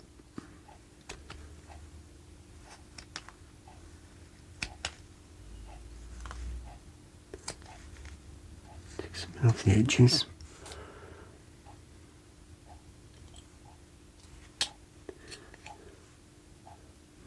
I don't know.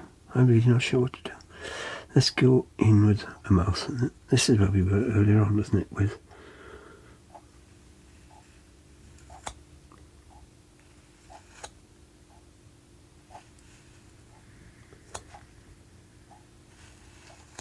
go above and below.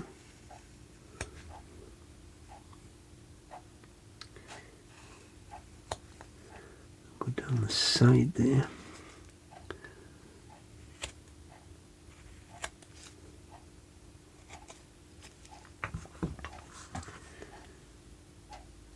Then round this off like so.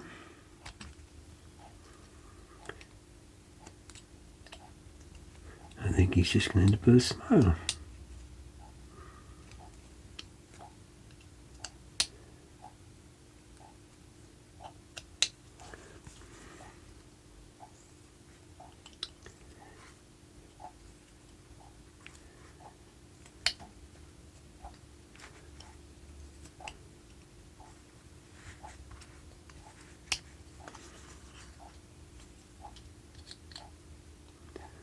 Pair of big mouth lips, maybe. It's taking shape.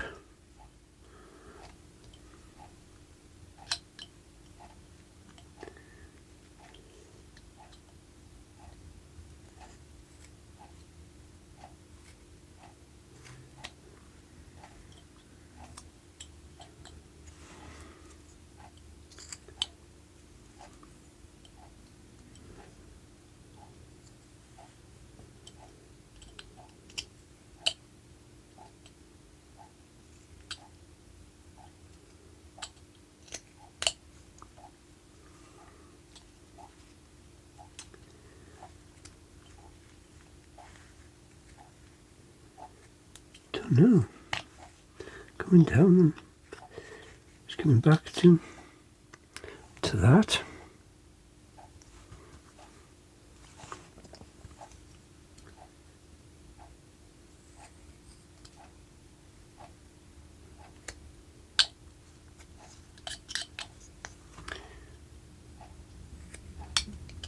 I mean, if you're following a pattern from the book, you know what you're going to be doing, but this is what I like about this hobby. You can, you just go with the flow and decide where you want to stop and what you see. I'm seeing him now with a nice big bony cheeky cheeks or bones. You know what I mean? I'm quite liking that.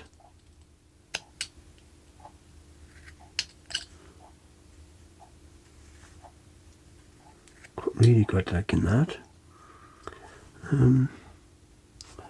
Let's dig in with a knife along here. See what happens here. Go in there. Go quite deep.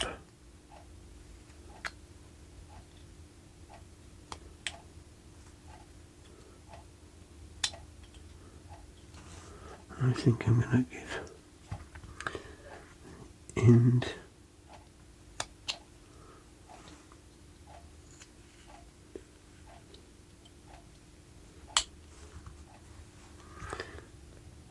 really wish I had my file beetle. It's a little bit finer and sharper than this one is. He's having a bit of a shout at somebody, this guy. Isn't he? He's got a nice big wide mouth there.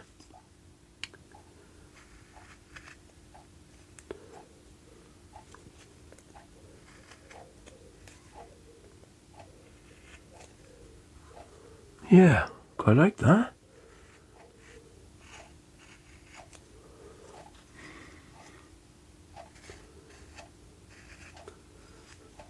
Well, I didn't see that coming, guys, did you?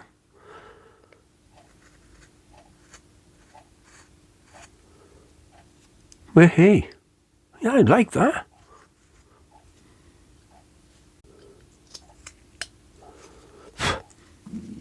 The same on this side.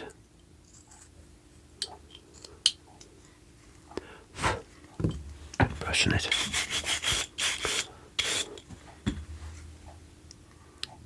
Yeah. And see the face and the mouth? Go back in again on this cheekbone. Go up a little that way to highlight the ears a little. See in there, take that little corner, slither out of that.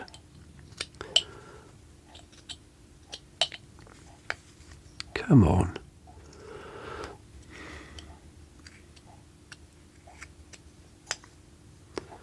And then, like a bitch, this down a little bit more.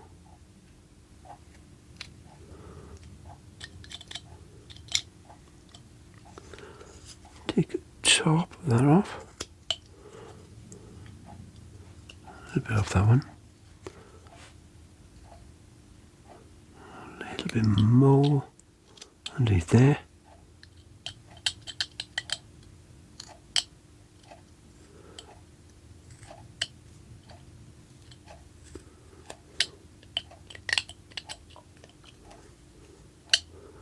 So I guess I hope I kept that in frame. But yeah,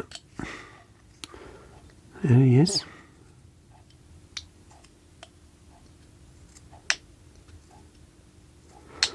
He's got his mouth open.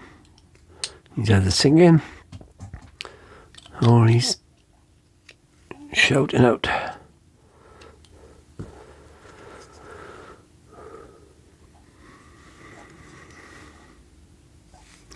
Is the camera focusing in for you?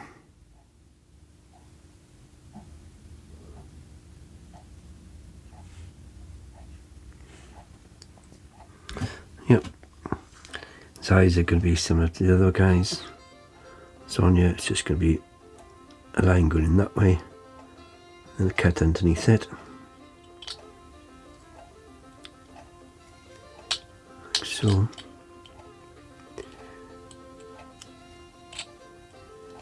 So it will be in there. Same it in there. And take that out.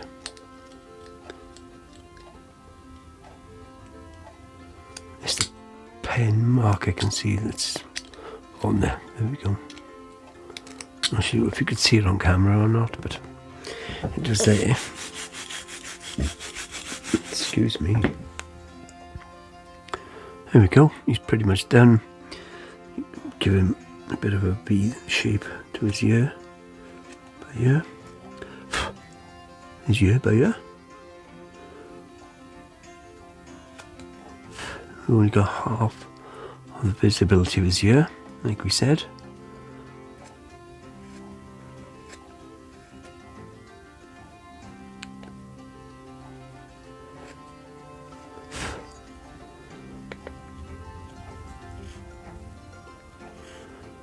I'll go around that.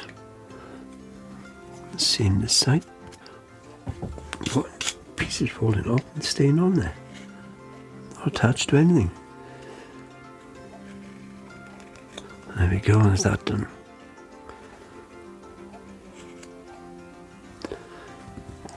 So, what I need to do now is just get in there and clean that up. Go around the hat. Rounding that off a little bit around the sides here. I'll speed this up. You don't want to see me 5 minutes going around here with a chisel. So I'll either speed it up or I'll just cut it out, or a bit of both, a before and after maybe. What's that? On here, it's a little bit wider. Then I come that way with the green. Okay, let's try a bit of painting. That's the standard sort of ochre colour that everyone has, most people. Like a raw umber there, like a natural browny colour, which is there. Black, way too much, but there.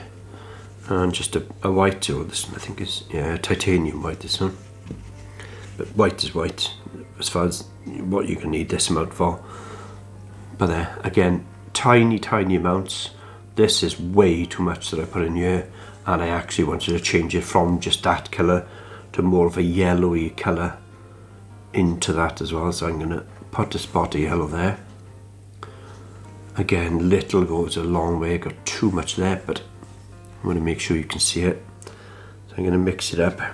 Let's turn this around a little bit in here, so I can sort of get the right colour that I want.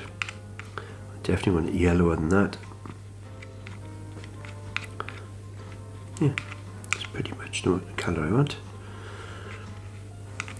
Just like the old, well, those of us of a certain age, I guess this is going to be relevant to compared to anything else, but oilskin jackets that we used to have. God blimey, I remember going fishing with my dad on the pier, or on the boats or whatever we had. Freezing my ass off, no matter how much clothing I had on. That bloody oilskin thing, even though it stopped, it was supposed to stop the wind, I just remember being freezing cold in it. Anyway, very light colour. I've even put water in the centre there, so the colour hardly comes out at all. So the whole jacket is going to be of that sort of colour, from here all the way down to his feet. So I'm just going to go underneath the neck to start with. Very light, as you can see, is coming out. I don't want it to be a solid yellow colour. If you want to do that, then again, that's fine. And as I'm no painting artist, I'm not going to get those colours right, and I'm not going to get maybe the cuts in right places to define the right shapes and things. So I just want it to have a coloured finish. As I was saying, really thin. It's going to sink into the wood, which is what I want. Now see this dark areas here, I'll tell you what that's come from. The glove. You'd be surprised how dirty those gloves get, especially if you put in pencil marks and pen marks on the woodwork to start with. But I'll wait for it to dry out and I'll just recoat it after I've taken the pencil mark off there. I couldn't really see it with the naked eye, but it's coming through there now. The oil, the water's penetrated through it, so there we go.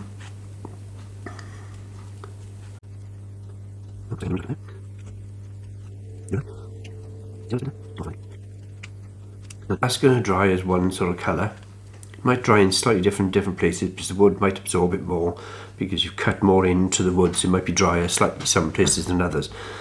However, if later on, once this is all dried, if you wanted to create slightly different colours and patches, like what I will do is see if I can find a very fine brush. Is this one going to work?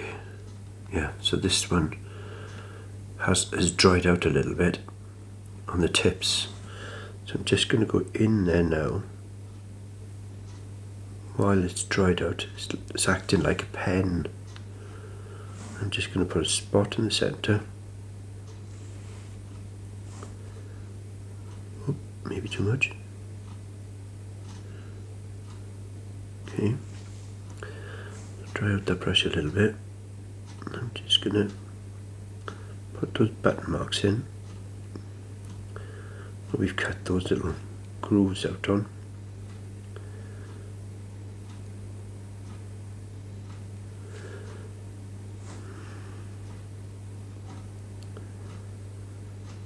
Because it'll seep into the wood as well.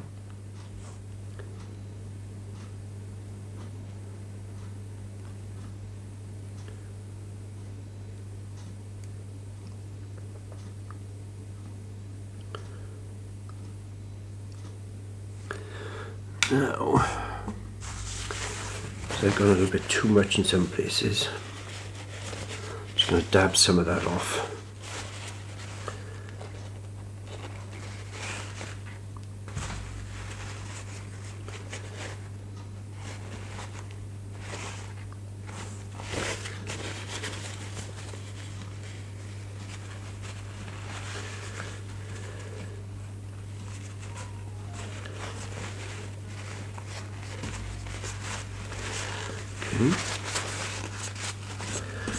When that dries, it'll dry in a little.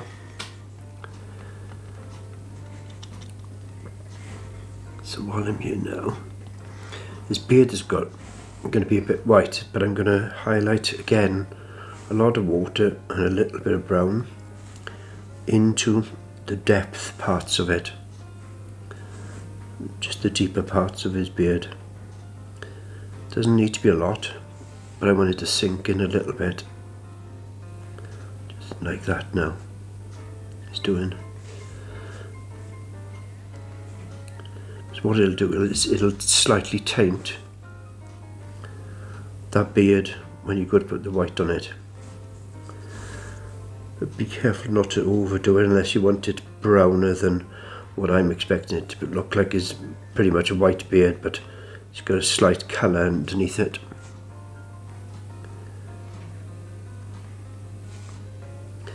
Now this dog wants to come in now.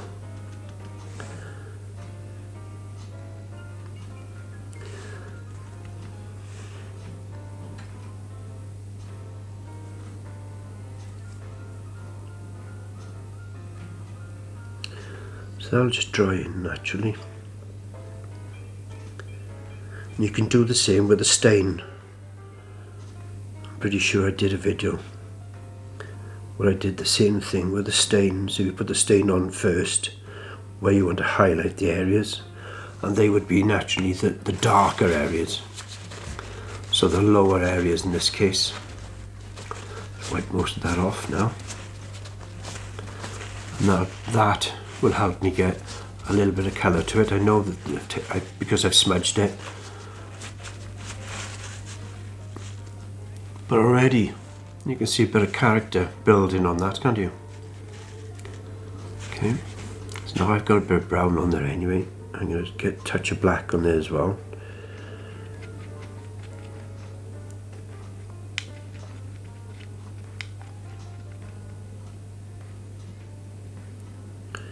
I'm going to make sure I know that I've got just a touch of it in there. I'm just going to go in to where the eyes are going to be in here.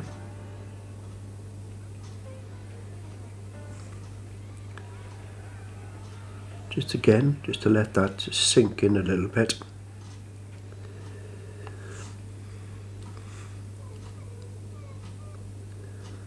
Now she wants to come in now.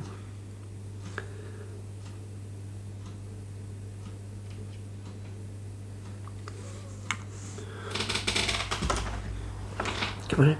Come on, it's freezing. So you can see that, I think, on camera as well.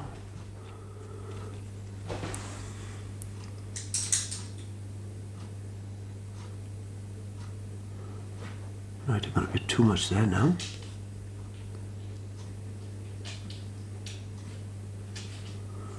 And if you've gone too far like I have there, and it's gone into that wood there, I'm just going to leave that dry, and I'll just take a little nick out with a knife once it's dried.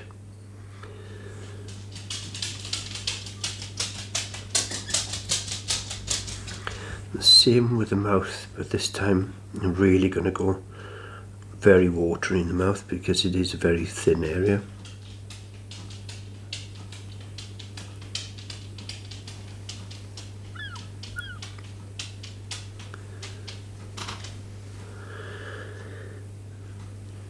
Now the other dog has appeared, Bella, my mum's dog. She's a sneaky little bugger. She'll have a look around what's going on without you thinking. She's there, she's like a little ninja.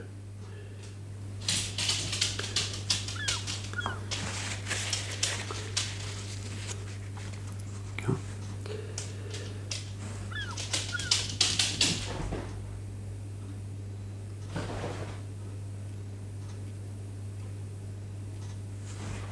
There you go.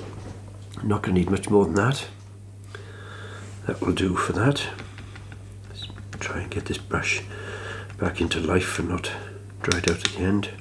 Leave that soak in a little bit. Clean it up at the end. So what we've got left now still is going to be the yellow on the hat again. So let's just go and put some more of this all over the hat, but I'm going to really water it down again.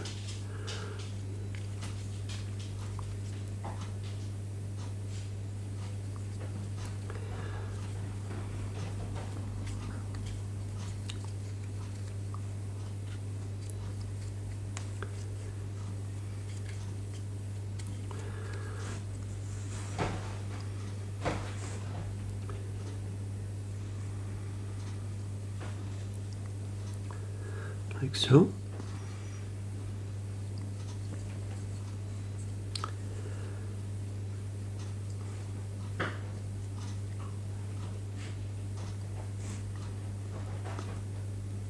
What are they paying up to now? God, blimey, Charlie.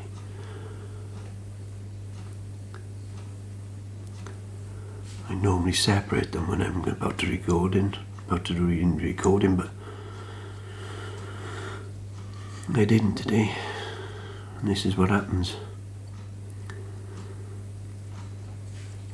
That's also why I like doing it all up in the shed, the man cave as they call it.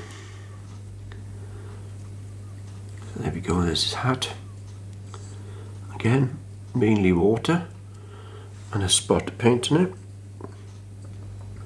He's really taking shape there now, I can see. So I'm going to grab a knife because I've left something on the shoes. Is that boiler kicking in there, guys? I'm saying it, but I want to try and spot it myself from there. If you can hear that, let me know, just in case I've not noticed it in the editing, okay? Leave a comment below and say, yeah, I can hear your boiler kicking in. I know it won't bother you that much, but I just need to know how much noise is coming into the camera, that's all. Right, enough of that. Shoes, same thing. I'm going to go brown, but again I want it really thin. I should do it. And again, that is all I'm going to do to that.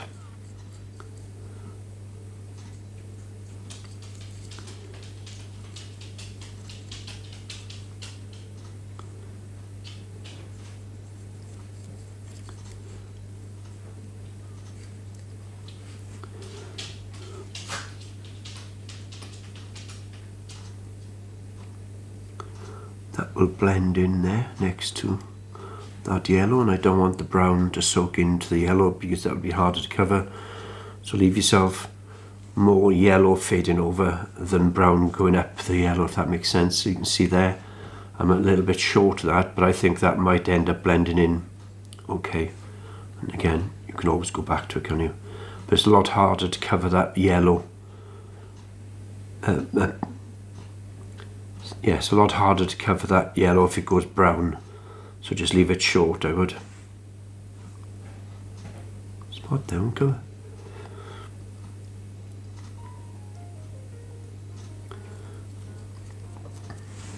Yep, taking shape. Now I'm not going to touch the beard there at all, but as I've got brown and yellow, see if I can make this work.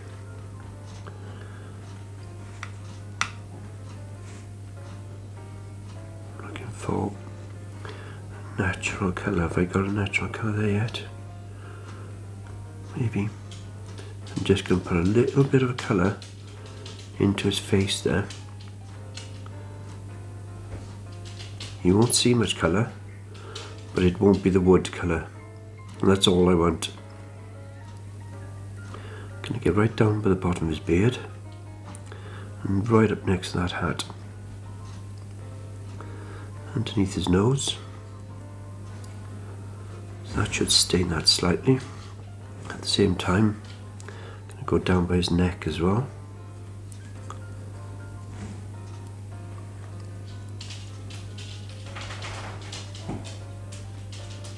See that is, I mean, that's clear. That's not. That'll be enough just to taint it. Now, if you were going to give it boiled linseed oil, you could put the boiled linseed oil on there. It'll just, maybe it'll go darker over the years. Okay. So I've got some now that have gone a little bit darker than even I thought they would. So what I would do, and I have started doing it already, is going more 50-50 with mineral oil. So something like this. Not sponsored again, okay, unless I say at the start of the video that I'm sponsored or not. I'm not. So there's his jacket, his shoes, his face slightly painted in. I'm not going to do his face now because I want that brown to completely dry out, and then I'll go in with a bit of white in about half an hour or so. Okay, I'll come back in a couple of minutes. Well, 30 minutes to be exact. Okay, it's dried out now. You can feel it's slightly damp still in your hands. Feels like slightly cold or whatever. Got a nice fresh coffee. Nice. So let's just give, hopefully, yeah, it hasn't got skin on it. That's okay. So I got the white here now. Again, I don't want it to be super white, so I am thinning that down slightly again. See that? Might need even more. Super thin. I'm just going to brush it gently, quickly, just to see what happens.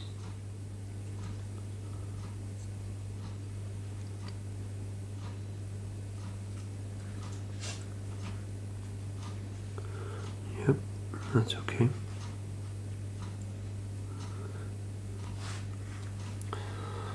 See the effect that you've got there now?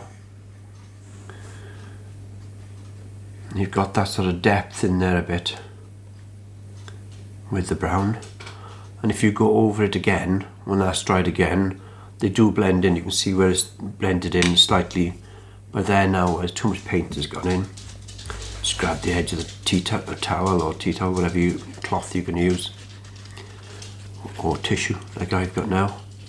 You can dab that, and even now that's coated, take as much off as what's wet and just leave that sink in. And again, come back to it again in another 5-10 minutes.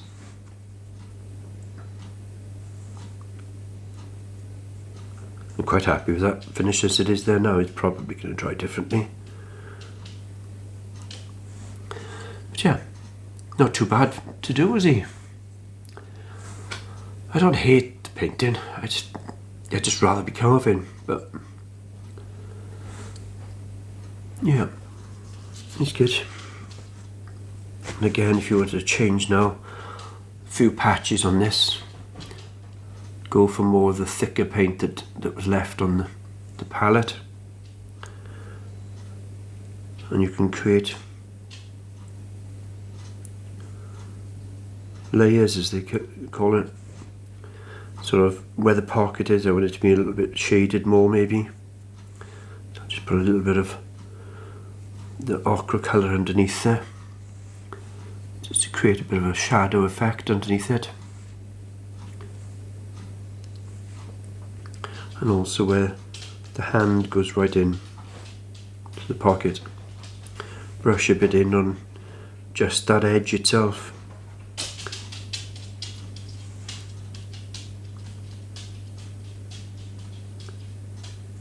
And again, you can come back and put a bit more again on there, couldn't you?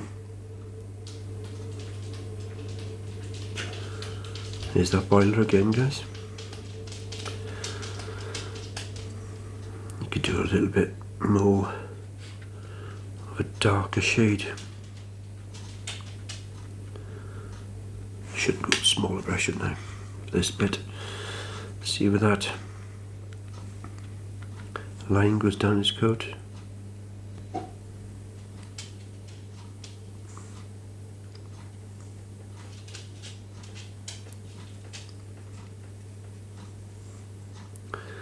This brush still hasn't come back to life yet.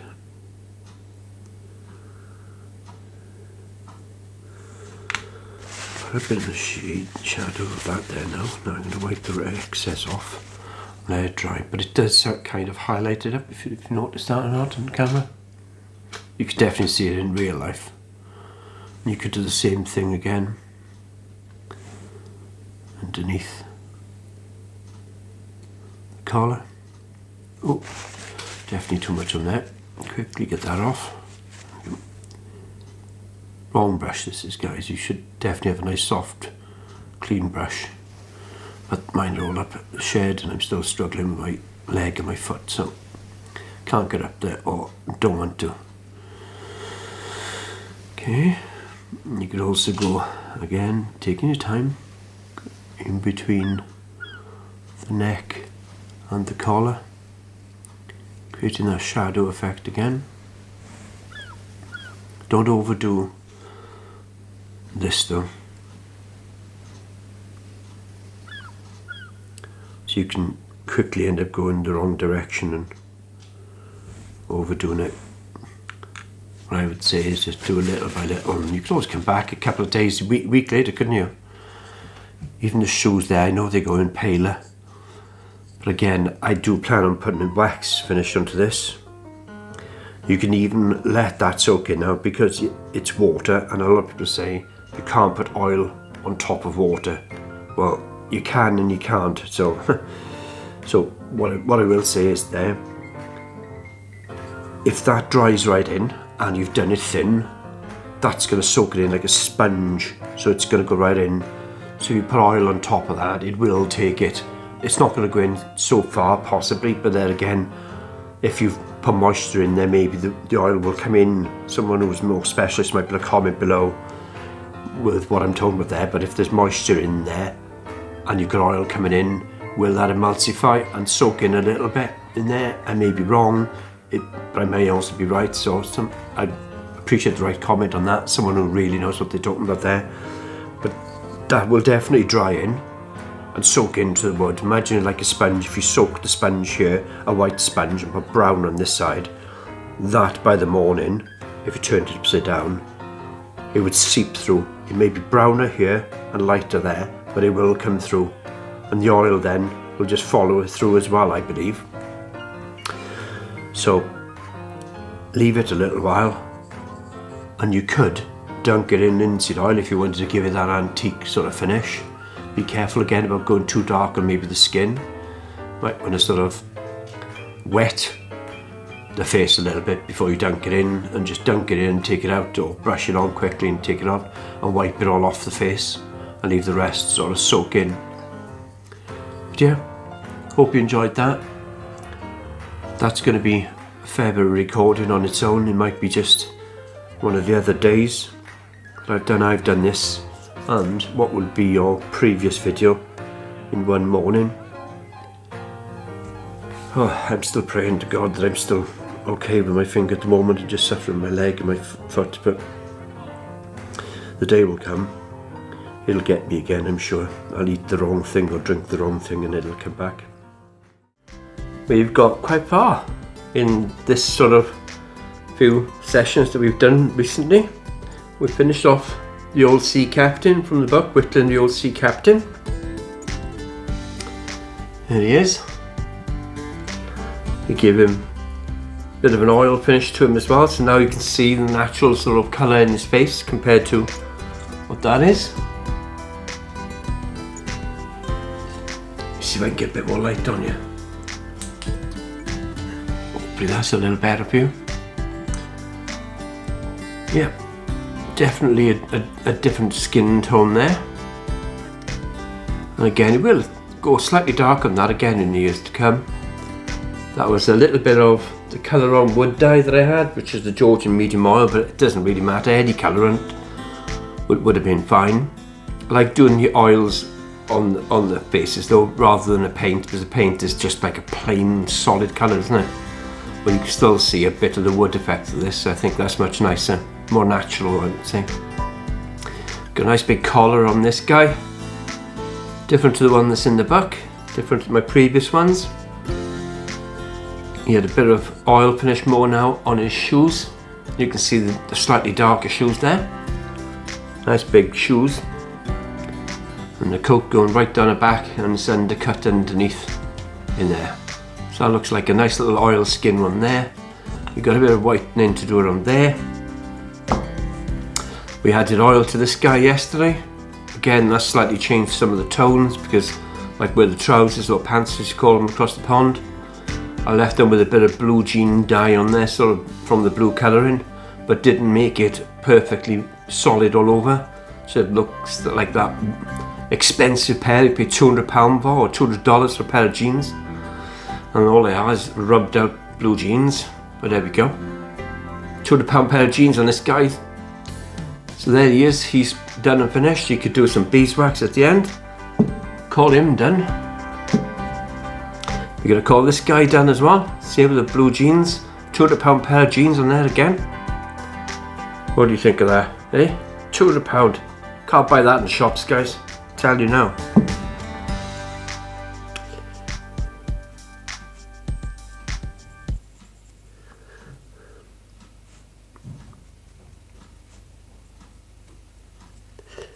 Like that. Something like that. Get in there.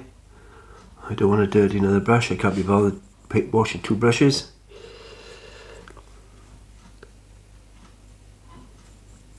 Different colour. There we go. Nice.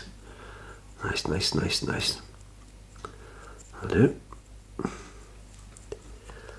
There's those shoes done. You can always go back and touch it all up. Like I might put a bit of black around the soles of his feet at the end. Now this guy's not a brown pair of trousers as well, so let's make sure we make it a lightish brown. Go a bit lighter than that. Same as the old sea captain. He's on a different colour pair of trousers than his shoes are.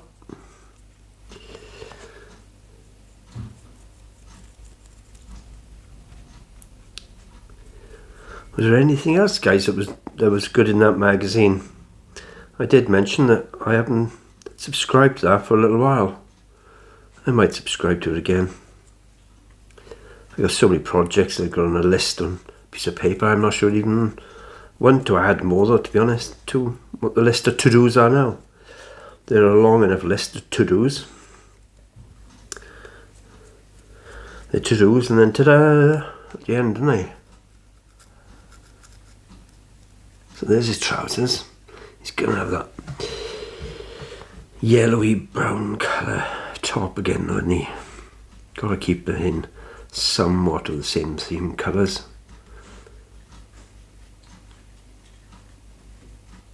Something like that, I think. It's got a rolled up sleeve there, so that needs to be coloured. Come underneath there, just touching it a little bit. I will come back with the black for his belt at a later date, or maybe grey.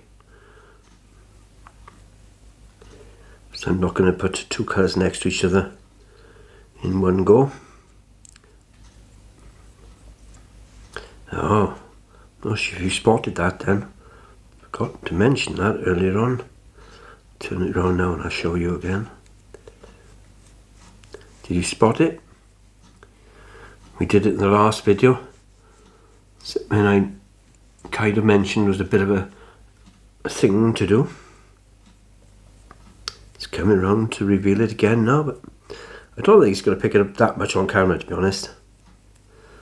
I can see it plain as day in daylight and night, actually. Maybe with the light coming in a bit better, maybe you can see it. Have you noticed it yet? Remember these? I mentioned in the video yesterday. See if I can take a little bit of paint off and then. Pockets. Remember? We cut the pockets in slightly. Well, they are there. And they will show up again once the painting is done. I've tried it a bit. I need to see if I can get a bit more of a close up here. I painted in the holes now, that's the only thing. Remember we cut these pockets out a little bit with the knife? Well, I can actually see them quite well, and I can see what you guys can see now through this camera. It's not the same, but I can see the marks. But now I just painted it and filled the gap in a little bit. Maybe what I should do now is just rub it down slightly and show you again on another camera angle before I paint it next time, maybe. But I think you got the idea. I don't think I need to do that. So you got the idea, I'm sure. So we literally just drew in a line with the tip of the knife. Went down the pocket there. Made a slight triangle there. And there. Down here, and then we did the pocket tops there. Trying to point it out to you with a knife because you'll be able to see it. There's a pocket top there. There's a pocket coming down there. Okay. So I don't know if you're able to pause that and have a good look. Or even if it is coming up enough on the camera for you. But yeah. She's pretty much done there. Hat, slightly darker maybe, is it? A bit more that colour tone.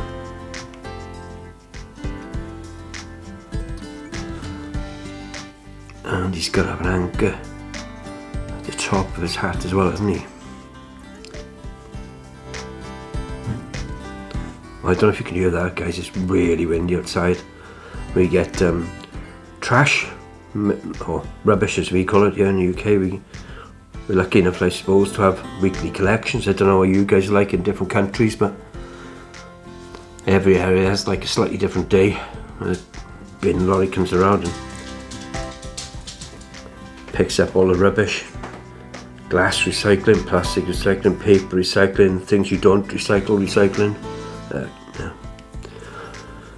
And then sometimes you see a lorry coming around, and guess what? It all goes in the same damn lorry. Yeah, that happens. Anyway, that's a totally different story to talk about, isn't it? I'm not going to get political or anything. Right, so this is hat done. It has an anchor to be put on there. So what I might do is get a pen one day, run in the pockets and run in the image of the anchor. But he's done. Another one done. We're doing well.